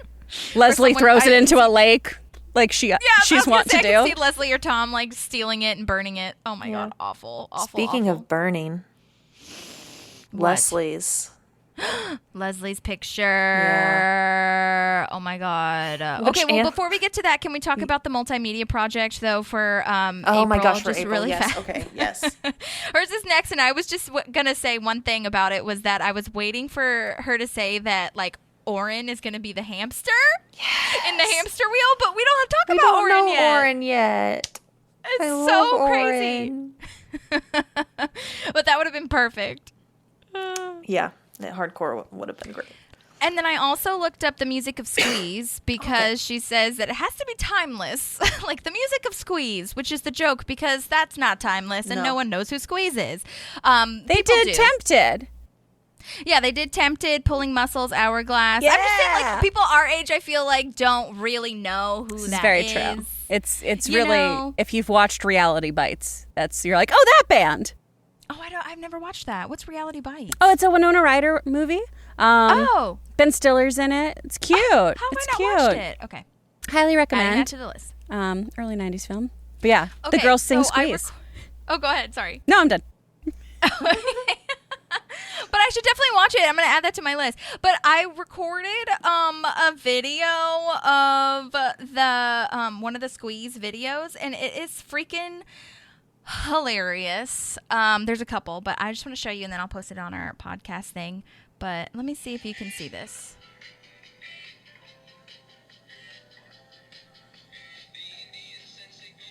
I just like these girls in the back, like right there.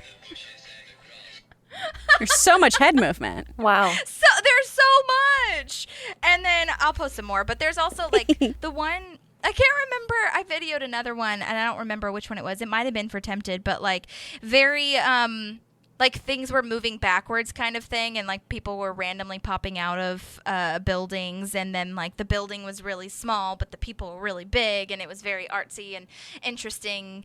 Anyway, but they are part of the, they're considered a part of the second British invasion, and their music videos are really cool. And I think that was in, oh God, I was going to say a year that they took off, because they were really big in Britain first, obviously, and then it didn't really take off for very much in the States until like a couple years after that, but I don't remember if it was in the 60s or 70s. But regardless, that is Squeeze, you guys. Good stuff. Good stuff. Okay, now we can talk about the bread factory. I get where she was coming from. And I love Anne's comment. It looks like you're exploiting Exploiting this. the tragedy. Right. And Leslie's like, thank you. You get it. Right. Yeah, I mean, this is classic Leslie, right? Like, doing anything to advance her agenda, you know? And she doesn't see an issue with it, you know? I like the way she unveils it. She takes off the sheet so dramatically, leaves her arm hanging in the air wistfully. It's so perfect and beautiful. Is there anything she does that's not dramatic? I don't think so. She's passionate about everything. Yes, it's so true. Except for salad. Oh, she's passionate about her hate, though. Yeah. You're right. There's everything's an 11. There's no in between. I just love all the descriptors of this just delicious tragedy. Is so fun to listen to. I know. The town smelled like toast. Yes. The line, "This is our Holocaust movie," though. Heavy and awful and yeah. grisly. It made me look at Holocaust movies differently. Once Anne said the exploit the tragedy. Yeah. I was like, yeah. Damn. Oh, I didn't even. Ooh. That's a good point. Yeah, that was crazy. This is our English patient. Which, by the way, have you guys seen The English Patient? I haven't. I haven't either, but I did a deep dive, okay? You guys, I have a deep dive to share with you, and it might go on for 5 minutes, and I'm sorry, but I think it's important. Just because it's about the film, like, technological side. Anyway, so, okay. It is a 1996 movie, and it follows 4 people in World War II, and the main character is badly burned, and he's English, therefore English patient. And also Ralph Fiennes. It's Ray Fiennes, yeah. Fiennes, a.k.a. Voldemort. Pause So for good. effect. Yes. And it was the first movie to win a Best Editing Oscar because it was digitally edited. And I was like, wait a second. 1996? Like, that was the first one that, or like one of the first ones to be digitally edited. And it wasn't one of the first ones as I did more research, but it definitely was one of the first ones to be noted for it. And so I was like, well, when did digital editing even start? And first of all, digital editing in the film world is technically called non-linear editing. And the first non-linear editing was done in 1971, which is wild because, I don't know, I just had no expectations. I guess I was like, is that early? But then I was like, but that's kind of late at the same time. But I don't know.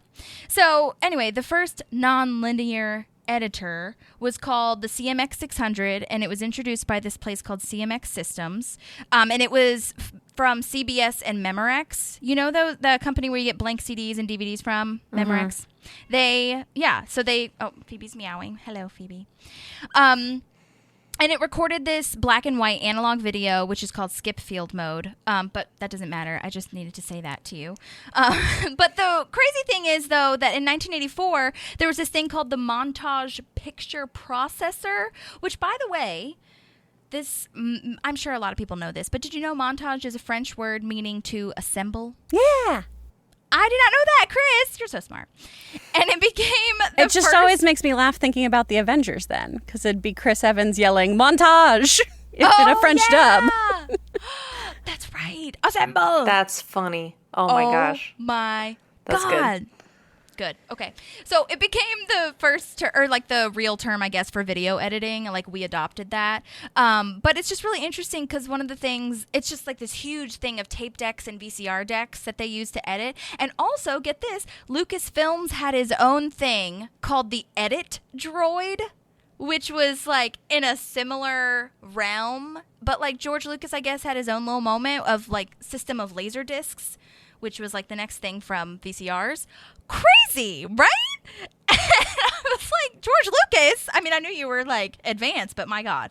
Anyway, so the first movies to really hone on this, and this is where it ends, is that Sidney Lumet's Power, which was in 1986, The Godfather Part 3, Francis Coppola, or is it Coppola?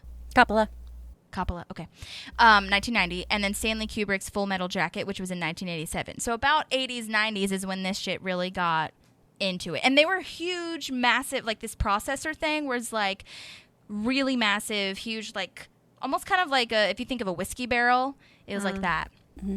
And then connected to all the screens and monitors and stuff. But I was just like, damn, digital editing, that's like really wild to me because we're still learning more. But I mean, to think of it as, you know, because leaving on the cutting room floor is literally because they had, hard copy film that they would cut out to edit.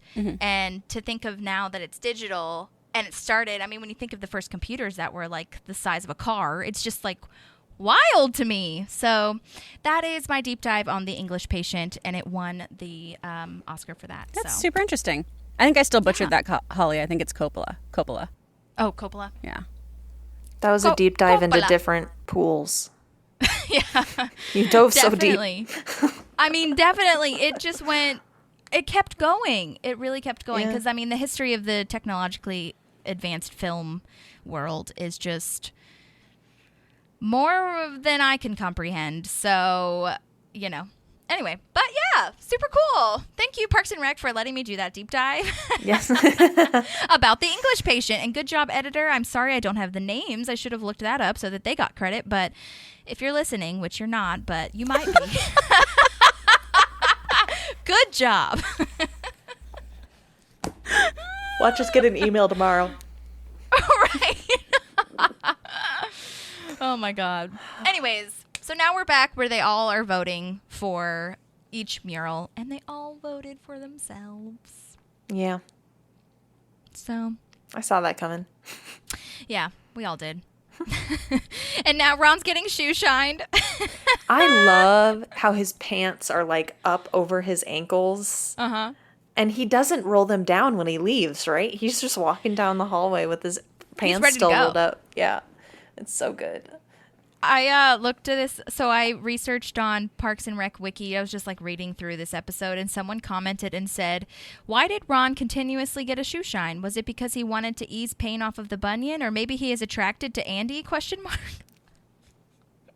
They don't get it. I was like, I think you're missing the joke. Yeah. They don't get it. They don't get it.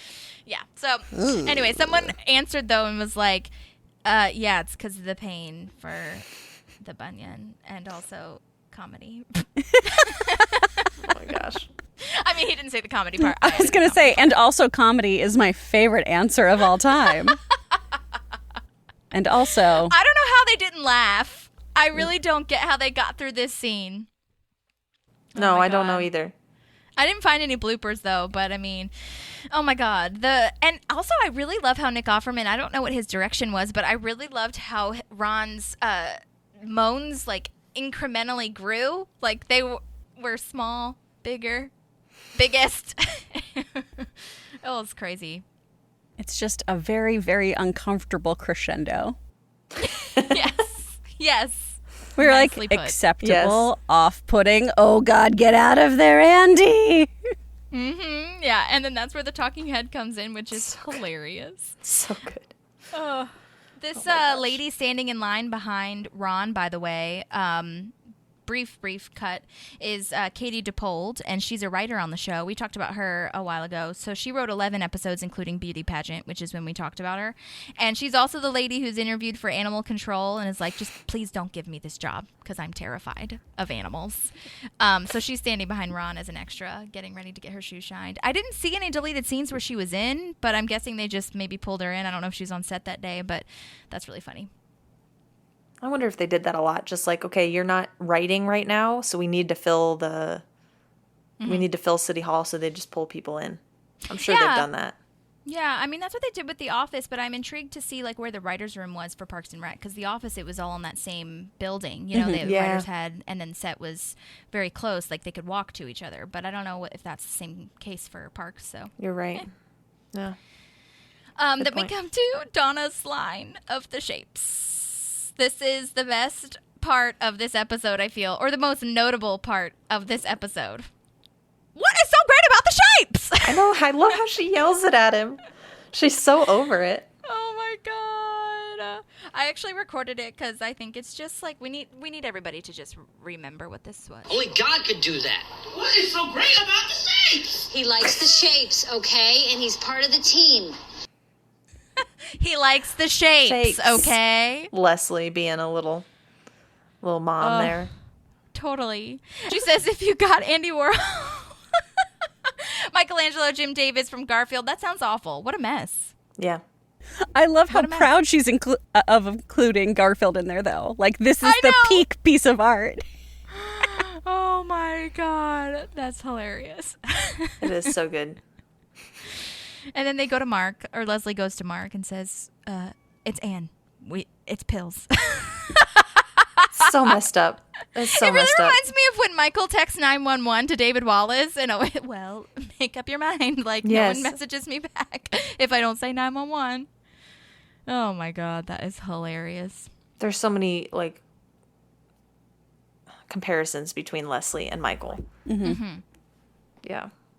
Definitely. I do Stuff love like that. Paul's reading also of, oh God, what is that? Yeah. Like when he's looking at the picture of the mural. It's so well done. Ugh.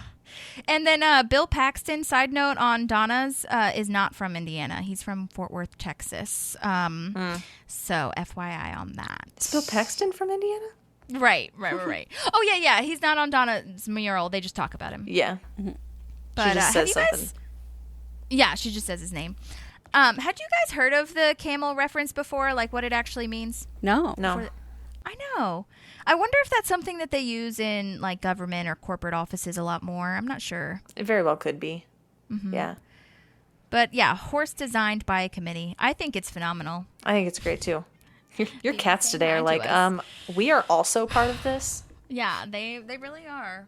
This is why I closed the door for the most part, but my carpet is just like not handling how much they scratch at the closed doors. Yeah. But that's okay. Anyway. But yeah, I thought that was really interesting, and I think that's a really phenomenal way to explain that of like, don't try so hard maybe. And that, or at least that's how I took it. I don't know if that's really what it was meant to be, but like you don't have to like push so hard. But you know, anyway, you just like do what you can. Yeah. So I love that Jerry grabs his picture though. He's so ready. He's just like, here it is. Yeah. I love the, we just smushed it into a thing. That's what Leslie says. Oh, yeah. When they're looking at I love that too. I know. Well, and my thing is too, it's like, so Ron comes in and he really likes the picture that Mark drew, which is very cookie cutter situation. And so I recorded this deleted scene because I actually almost had a tie because this could have been my favorite line as well. But listen to. Yeah, it comforts me. No, it's totally cookie cutter. Exactly. There's nothing wrong with a cookie cutter. You know what you get with a cookie cutter? Perfectly shaped cookie. Would you rather eat a deformed gingerbread blob or a perfectly shaped little man? I'd rather eat a man. A cookie man. You understand. I'm talking about cookies, right? Oh my gosh. Which plays off of his little Andy moment. So. Yes. Well, and it makes sense for Ron to like this kind of art anyway, because his office always just features fart. You know, it's just fake art that you like. Yeah. Like Mark says, that you'd find in like hotel rooms and like just corporate offices. It's completely that stays unoffensive. up forever. Yeah. And no Yeah. one ever even notices that it's there. You know? Mm-hmm. I think this is this writing of like this metaphor, and maybe it wasn't meant for this. I don't know, but the way that I took it is like it's really a nice metaphor for his character. You know, kind of bland, no point of view, which sounds awful. Mark plays it, or Paul Schneider plays it so well, but it's just really interesting to me because Mark's character is very like Sean said, kind of an Eeyore moment. You know, like Yes, that is a great way to describe it. Absolutely. Especially once he gets to the, you know, there's no stand here. It doesn't have a point of view. That's There's no so stance. He's He's Aaron Burr. Yeah. oh yeah, Back to Hamilton. Well done, Maddie. Yes. Yeah. He's beige, you know? Yeah, he wants to wait for it. Yeah. As Aaron Burr Yes. says. Where Hamilton, I mean, I go through that all the time where I'm just like, I think, you know, I definitely resonate with Hamilton's line of God help and forgive me. I want to build something that's going to outlive me. Yeah. That's like my most favorite thing. And I think that's what Leslie is. You know, she's wanting to build something that always is going to be there. And so that's why she's having this torn thing of like that Mark's pinning will be there forever. And it'll be something that will represent the Parks Department. So she's like, Legacy. legacy, we gotta do it, this is gonna win. And she's also very competitive, so she wants to defeat the other departments, you know. So I think that's This one is of the why most. she and Mark never would have worked, though. Yeah. Sorry, Kris, I could cut you off. Oh, Go no ahead. worries. I was going to say, I think this is just kind of the thrust of Leslie's character as a whole, is that constant battle of virtue and doing what she should do versus wanting to win always. So true. So Yeah. true. Definitely. I do love that. Wait, I'm going to move on to Andy real fast. What were you, do you have anything else to say? No? Okay. So Andy is so naive. I love this when they're talking about, like, because Ron is like, mention what again? We're not going to talk about what again? The moan, Ron. That's so good. And again, City Hall is fucking bumping. There's so many people walking around. And I know that was part of it, too, because they can't get away from each other. But I was like, man, what time is it? Laws being made, y'all. Yeah. Oh, man. That is so good. Yeah. So now I'm at Chief Connor, where they're all going to give their murals to City Hall. This guy's name is Barry Sigismondi. Sigismondi. Maybe he's Italian too. I don't know.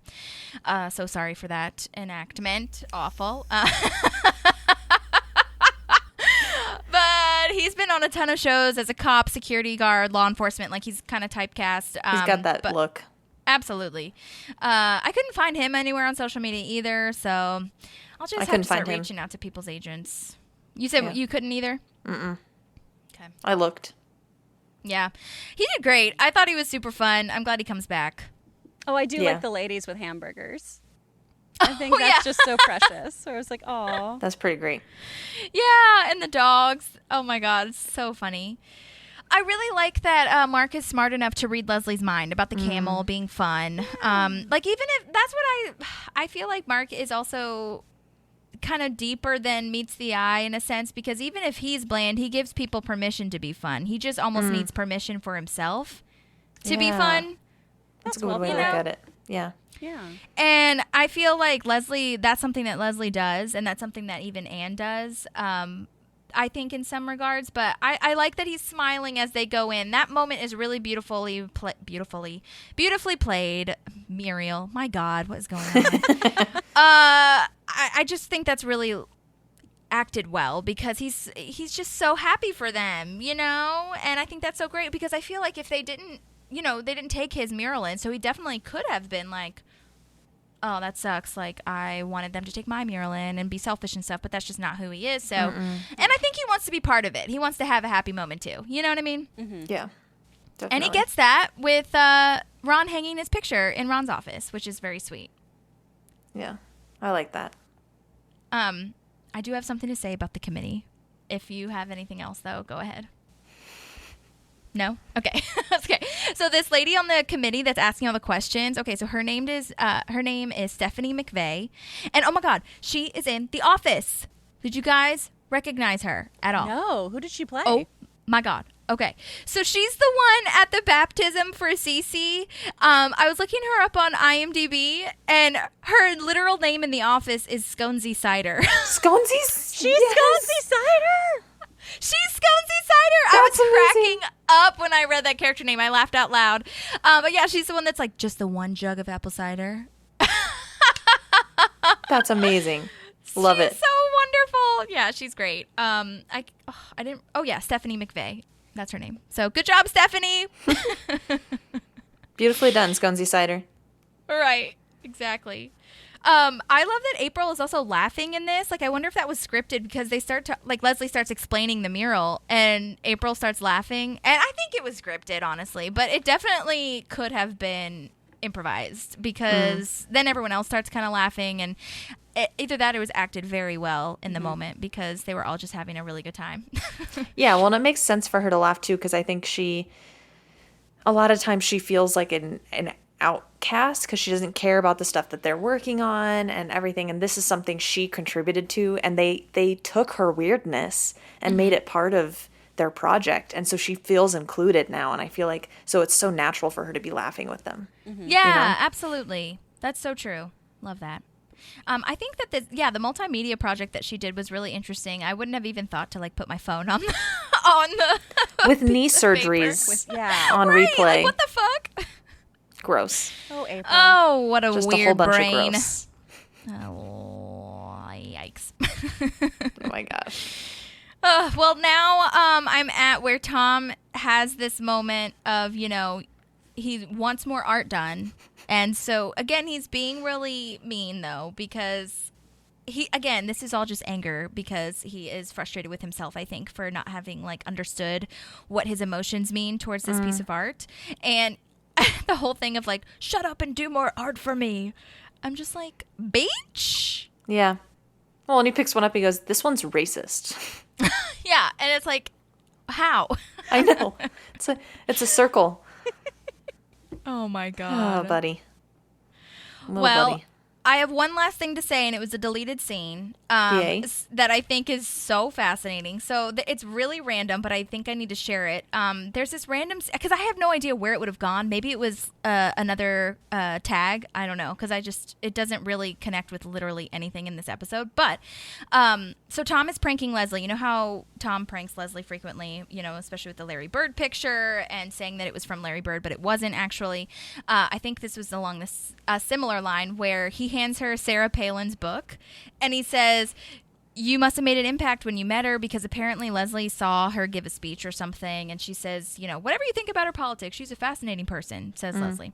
And I recorded it because I think it's really funny. And so all that backstory, this is what happens next. She's reading from the book.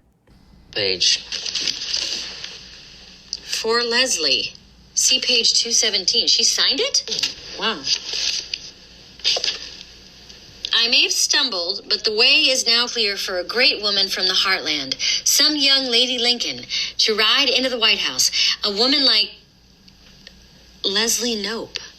What? Get out of here. I learned of Ms. Knope while campaigning in Indiana, and I loved her brand of in-your-face patriotism.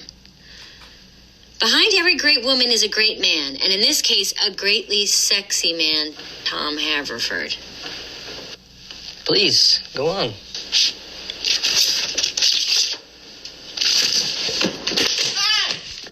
Often the only thing that keeps me warm on a cold Alaska night is the thought of Tom Haverford's brown thighs rubbing gently against my calves. Wow, really great writing. Gross! That's graphic. It got graphic. It's so graphic. And the picture, I'll have to post it, but I took a picture of the actual page, because they show a picture of the book, the page that he was reading. And it's just like, it keeps often I fantasize that Tom Haverford is a wolf and I'm trying to shoot him from my helicopter, but then I trap him and we made love, him fully naked, me in just my glasses and knee-high furry new boots.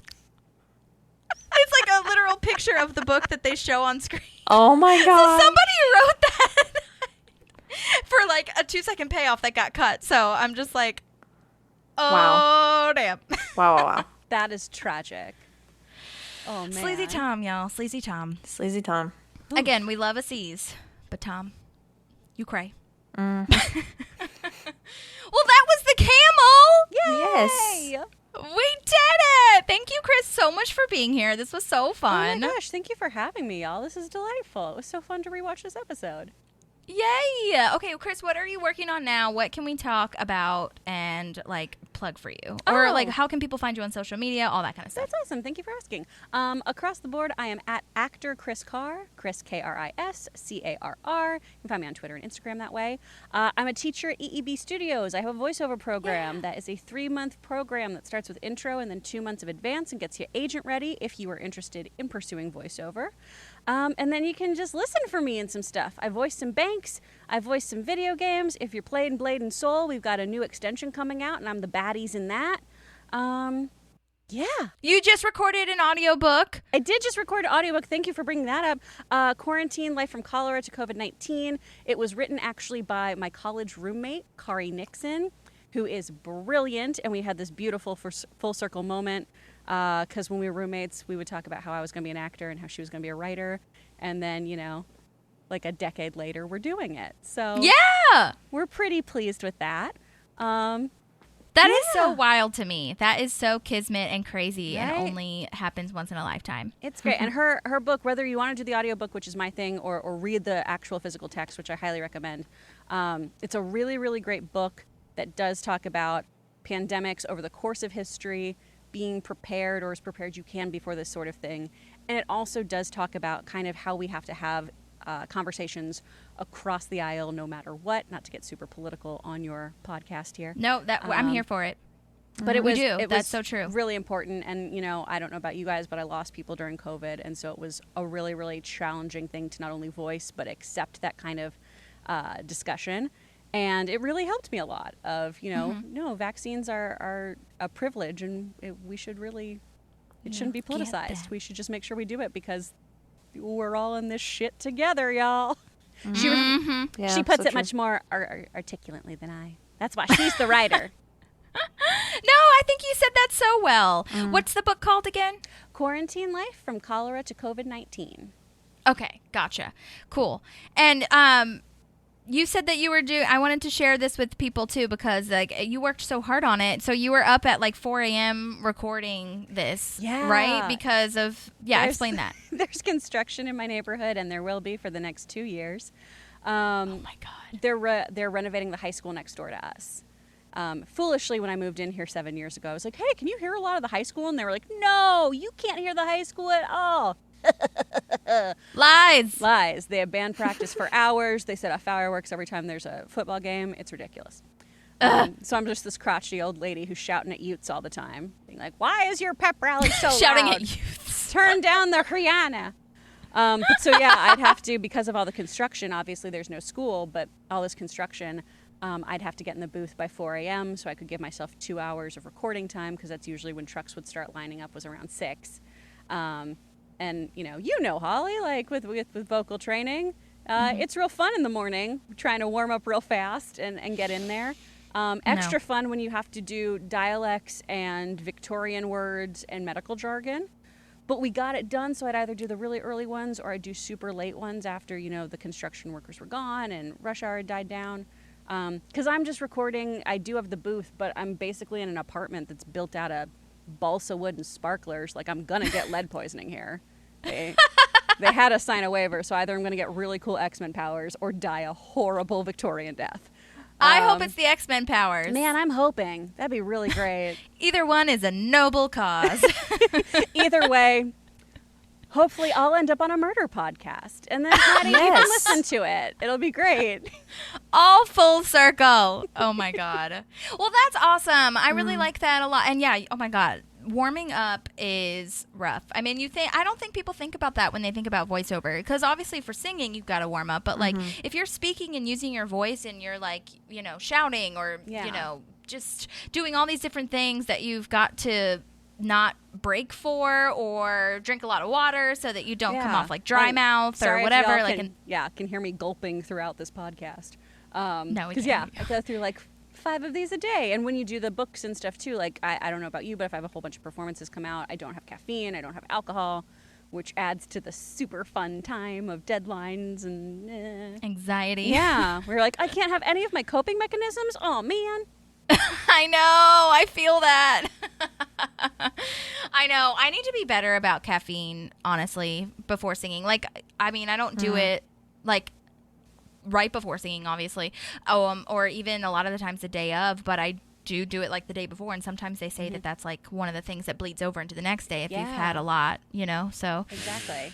Well, and you know how it was when we both worked at an acting school together. 3-2 chums. 3-2 chums. We were going through jugs of Starbucks. It was ridiculous. Oh my God. Just so we could deal with, stage parents and children and the everything of that job. And the everything is a great way to put it. Yeah. It's sad because I really did like teaching. I do like teaching, That was one of my most favorite jobs, but it's a lot. But I will say that Mia, it should be named anyways because she's wonderful. Mia Topalian, go follow her. She was part of the 3-2 Chums, worked at that studio with us. But also, isn't she on an episode of Criminal Minds too? She is on an episode of Criminal Minds. Yeah, Maddie. So that's why I was going to... I don't know what episode it was. I'll have to look it up, but I watched her. Mia has a website and social media and all that stuff too. Yeah, she's fully in it. She's great, yeah. Yeah, she is an actual small business entrepreneur, actor. She just had a Lifetime movie come out a couple months ago, too. Yeah. Oh, and her shoelace movie that I can't remember the name of. Shoelaces for Christmas. Shoelaces for Christmas. We love Mia. So good. Well, okay. Well, we'll tag you and everything and all of the things that you're doing in our show notes and online. So keep an eye out for that. Cool. If you guys haven't rated or reviewed the pod, please do that. That'd be awesome. Or now they've got this new thing where you've got to click the plus button at the top of Apple Podcasts to subscribe to it. It used to be like a little subscribe button, but now there is a plus. So if you haven't done that, please do that. And the very last thing that I wanted to mention, just really quickly, I know we're running short on time, but we got a really sweet message from a gal who wrote us a really wonderful review, and I asked her if I could share her story with us, with everybody, which I thought, and she said that it was she said that was fine. But she at first messaged because she was like, I really would love you to get Ben Schwartz on. And I was like, oh my God, me too. Yeah. I don't know Love how. Ben Schwartz. But yeah, I will do He's my brilliant. damnedest to do that. I'll reach out to his agent too. Because I don't think he's one of those that is going to like message. He's got too much crap going on right now. He's getting big. Yeah. Yeah, a lot. But anyway, so I'm going to read this story. It's kind of long, but I'm going to read it because I think it's really sweet. So, I've been fighting like a damn warrior with cervical cancer since 2017. I'm going to be just fine. It's just shit that makes me stronger. Anyway, in 2019, it came back and I had to go through radiation and chemo. I live in Florida, the Tampa Bay area, but I had to go back to my hometown of Philadelphia to live with my parents while going through treatment at Penn Medicine. My dad had never seen Parks and Rec, but was a huge fan of The Office, and me vice versa. I refused to watch The Office. I watched the first episode of the first season and hated it because I thought he was so obnoxious, which fair. Honestly. First episode, yeah. So my dad and I carved out an hour after dinner to watch one episode of Parks and Rec and one Office. We obviously started both at season 1, episode 1. He ended up really liking Parks and Rec, and I ended up a hardcore Office fan, especially Jim. She has a drooling emoji. I have a Leslie mug and a Ben mug too. But these pieces of jewelry are my fave, which I gotta send you the picture. She has like pictures of earrings that are so sweet. They're like of Jim and Pam, and they're so fun. But anyway, she said, so she just sent me that message and kind of thanked us for like having the podcast. And then there was something else. I asked her if she was still going through treatment, and she says she's about to go through treatment again, but she lives a normal life and everything. And she says that I could tell her story and give out her handle because she wants to like help people maybe going through the same thing or whatever. And she had another podcast that was a Parks and Rec podcast that she was listening to, but she said that they pod ghosted, which I thought was a super fun term. Yeah. So I don't know what happened with that podcast, but her name is Allison, and you can follow her at AllisonIsrael82. And wow, that really was amazing for me to hear, and I just love hearing that people are really resonating and getting along with us and feeling like they're at home while they're listening and making them feel better. It really truly means a lot to us because we have so much fun doing it, and we work really hard at bringing research and fun to the show that already is so fun.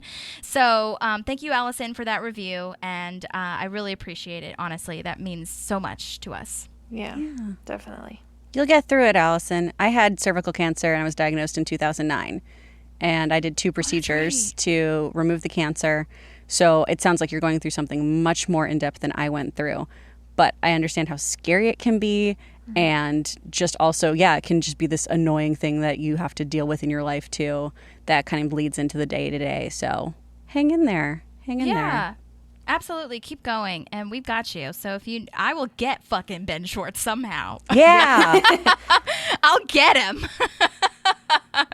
Yeah, that's amazing. So I really appreciate you sending that in, and we are on your side all the way. So we're sending you love and good vibes and healing all the time. So thank you. Is there anything else that you ladies need to say? We're not going to do a therapy session because I know that we're running a little over, and Maddie has a celebration to get to for her engagement. Yay! We moved it. We're good. Oh, okay. Well, either way, we've been talking for 2 hours, so I'm sure we kind of... No, that's fair.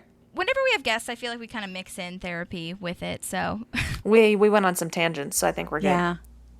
Yeah. Is there anything that you need to get off your chest or explain, Kris? Or I mean, I'm very on board with Allison on you getting Ben Schwartz on here. Wow. Yeah. Love him. Yep. Obsessed with him. And if y'all haven't watched Middleditch and Schwartz, that special is so good. I watch that wedding episode at least once a week, I think. And also, if you just want to have if you want a really nice day, there's so many bloopers. Like there's an hour-long compilation, I believe, of all the bloopers from Earliest Show, which is what he did for, on College Humor. And Allison, in particular, I think you would love that if you like Ben Schwartz. Yeah, totally. Oh my God. Yeah, that's a great awesome. idea. And he's also in Modern Family. I was just yeah, he was. It's very Grizzle-esque, I feel, because the Closet Company is going through, the new changes of high advanced technology and all that kind of like workspace, WeWork situation. But yeah, he's like the head. He's the Yorma of Modern Family, essentially. Yeah. It is pouring down rain out here, so that's fun. Dang. I know, crazy. It just started. But anyways, okay. Well, thank you, everyone, for tuning in. Thank you, Kris, for being here. Yes, thank you. I'll have to do it again. So fun. Please. Do any of you guys have anything else going on for the day? I'm going to teach somebody in 7 minutes. Yay! Yeah. Okay, have so much fun teaching. What about you, Maddie? I have 45 venues saved that Ivan and I are going to go through and try to get them down. Because we're not going to go visit 45 venues. That's ridiculous. No. Got to figure out which ones. Yeah, we're going to do that. And I got to talk to my mom because it sounds like she's extending her stay to stay a little bit longer. It's just a couple weeks, but, maybe we can fit dress shopping in while she's here before she goes because we don't know when she'll get back. So it's like, if I don't find one with her here, then we might have to, like, push the wedding if it's like, Yeah. So. Yeah, I feel. Ugh, that's crazy. Well, I hope that she can stay for longer. Yeah. And every little bit counts. I mean. Yeah. You're telling me, girl. I lived without her for 16 months, so. Yeah. Never again. Never again. Crazy. Crazy. Yeah. Maddie, if I still. Oh, I do. I think I still have it. I have a spreadsheet, like an Excel spreadsheet that breaks things up by the months of like tasks to do. And that way you don't have to do something like the knot, which I found very, very stressful because it would like tell you all this stuff that was past due regardless of what you were doing. Right, regardless of what like your timeline was. Yeah. And then the Excel one, if there's things on there that don't serve you, you can just delete it and be like, fuck it, I don't want to do that. There you go. Yeah. So yeah. I'll try to find that. I would definitely use that. And then Randy, my stepdad, is also a big spread. Randy and Ivan. Ivan literally has a shirt that I got him that said, I have a spreadsheet for that because that's who he is. But he's got a Which a is financial wild because he one. wasn't like that. It's so crazy to think about that. Yeah. Yeah. But which you started. I did. I created a monster. I really did. Which is great. I think it's great. Anyway, continue. Sorry. Anyway, no, yeah. He has a budgeting one. So it's like if I have one that tells me what to do in the timeline and then a budgeting one, we're gonna be good. Okay. So. Well, that's good. I know that's super helpful to have like a timeline, but also like we talk about with lists. I mean, if you can put something in a category of like do whenever or do by this time instead of like you have to do it today or within the week, it helps stress levels. That's for sure. Yeah, absolutely. It really, really does. Yeah. Wedding planning is just so much. So we wish you luck and help and healing also. Thank you. But you're stuck in this with me, so yes, that is true.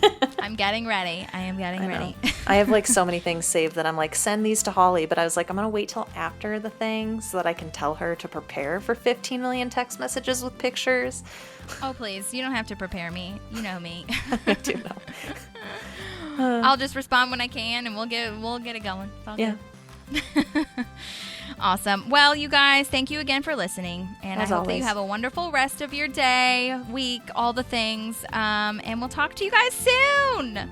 Yay. Bye. There's a park and some pals, and there's also therapy too.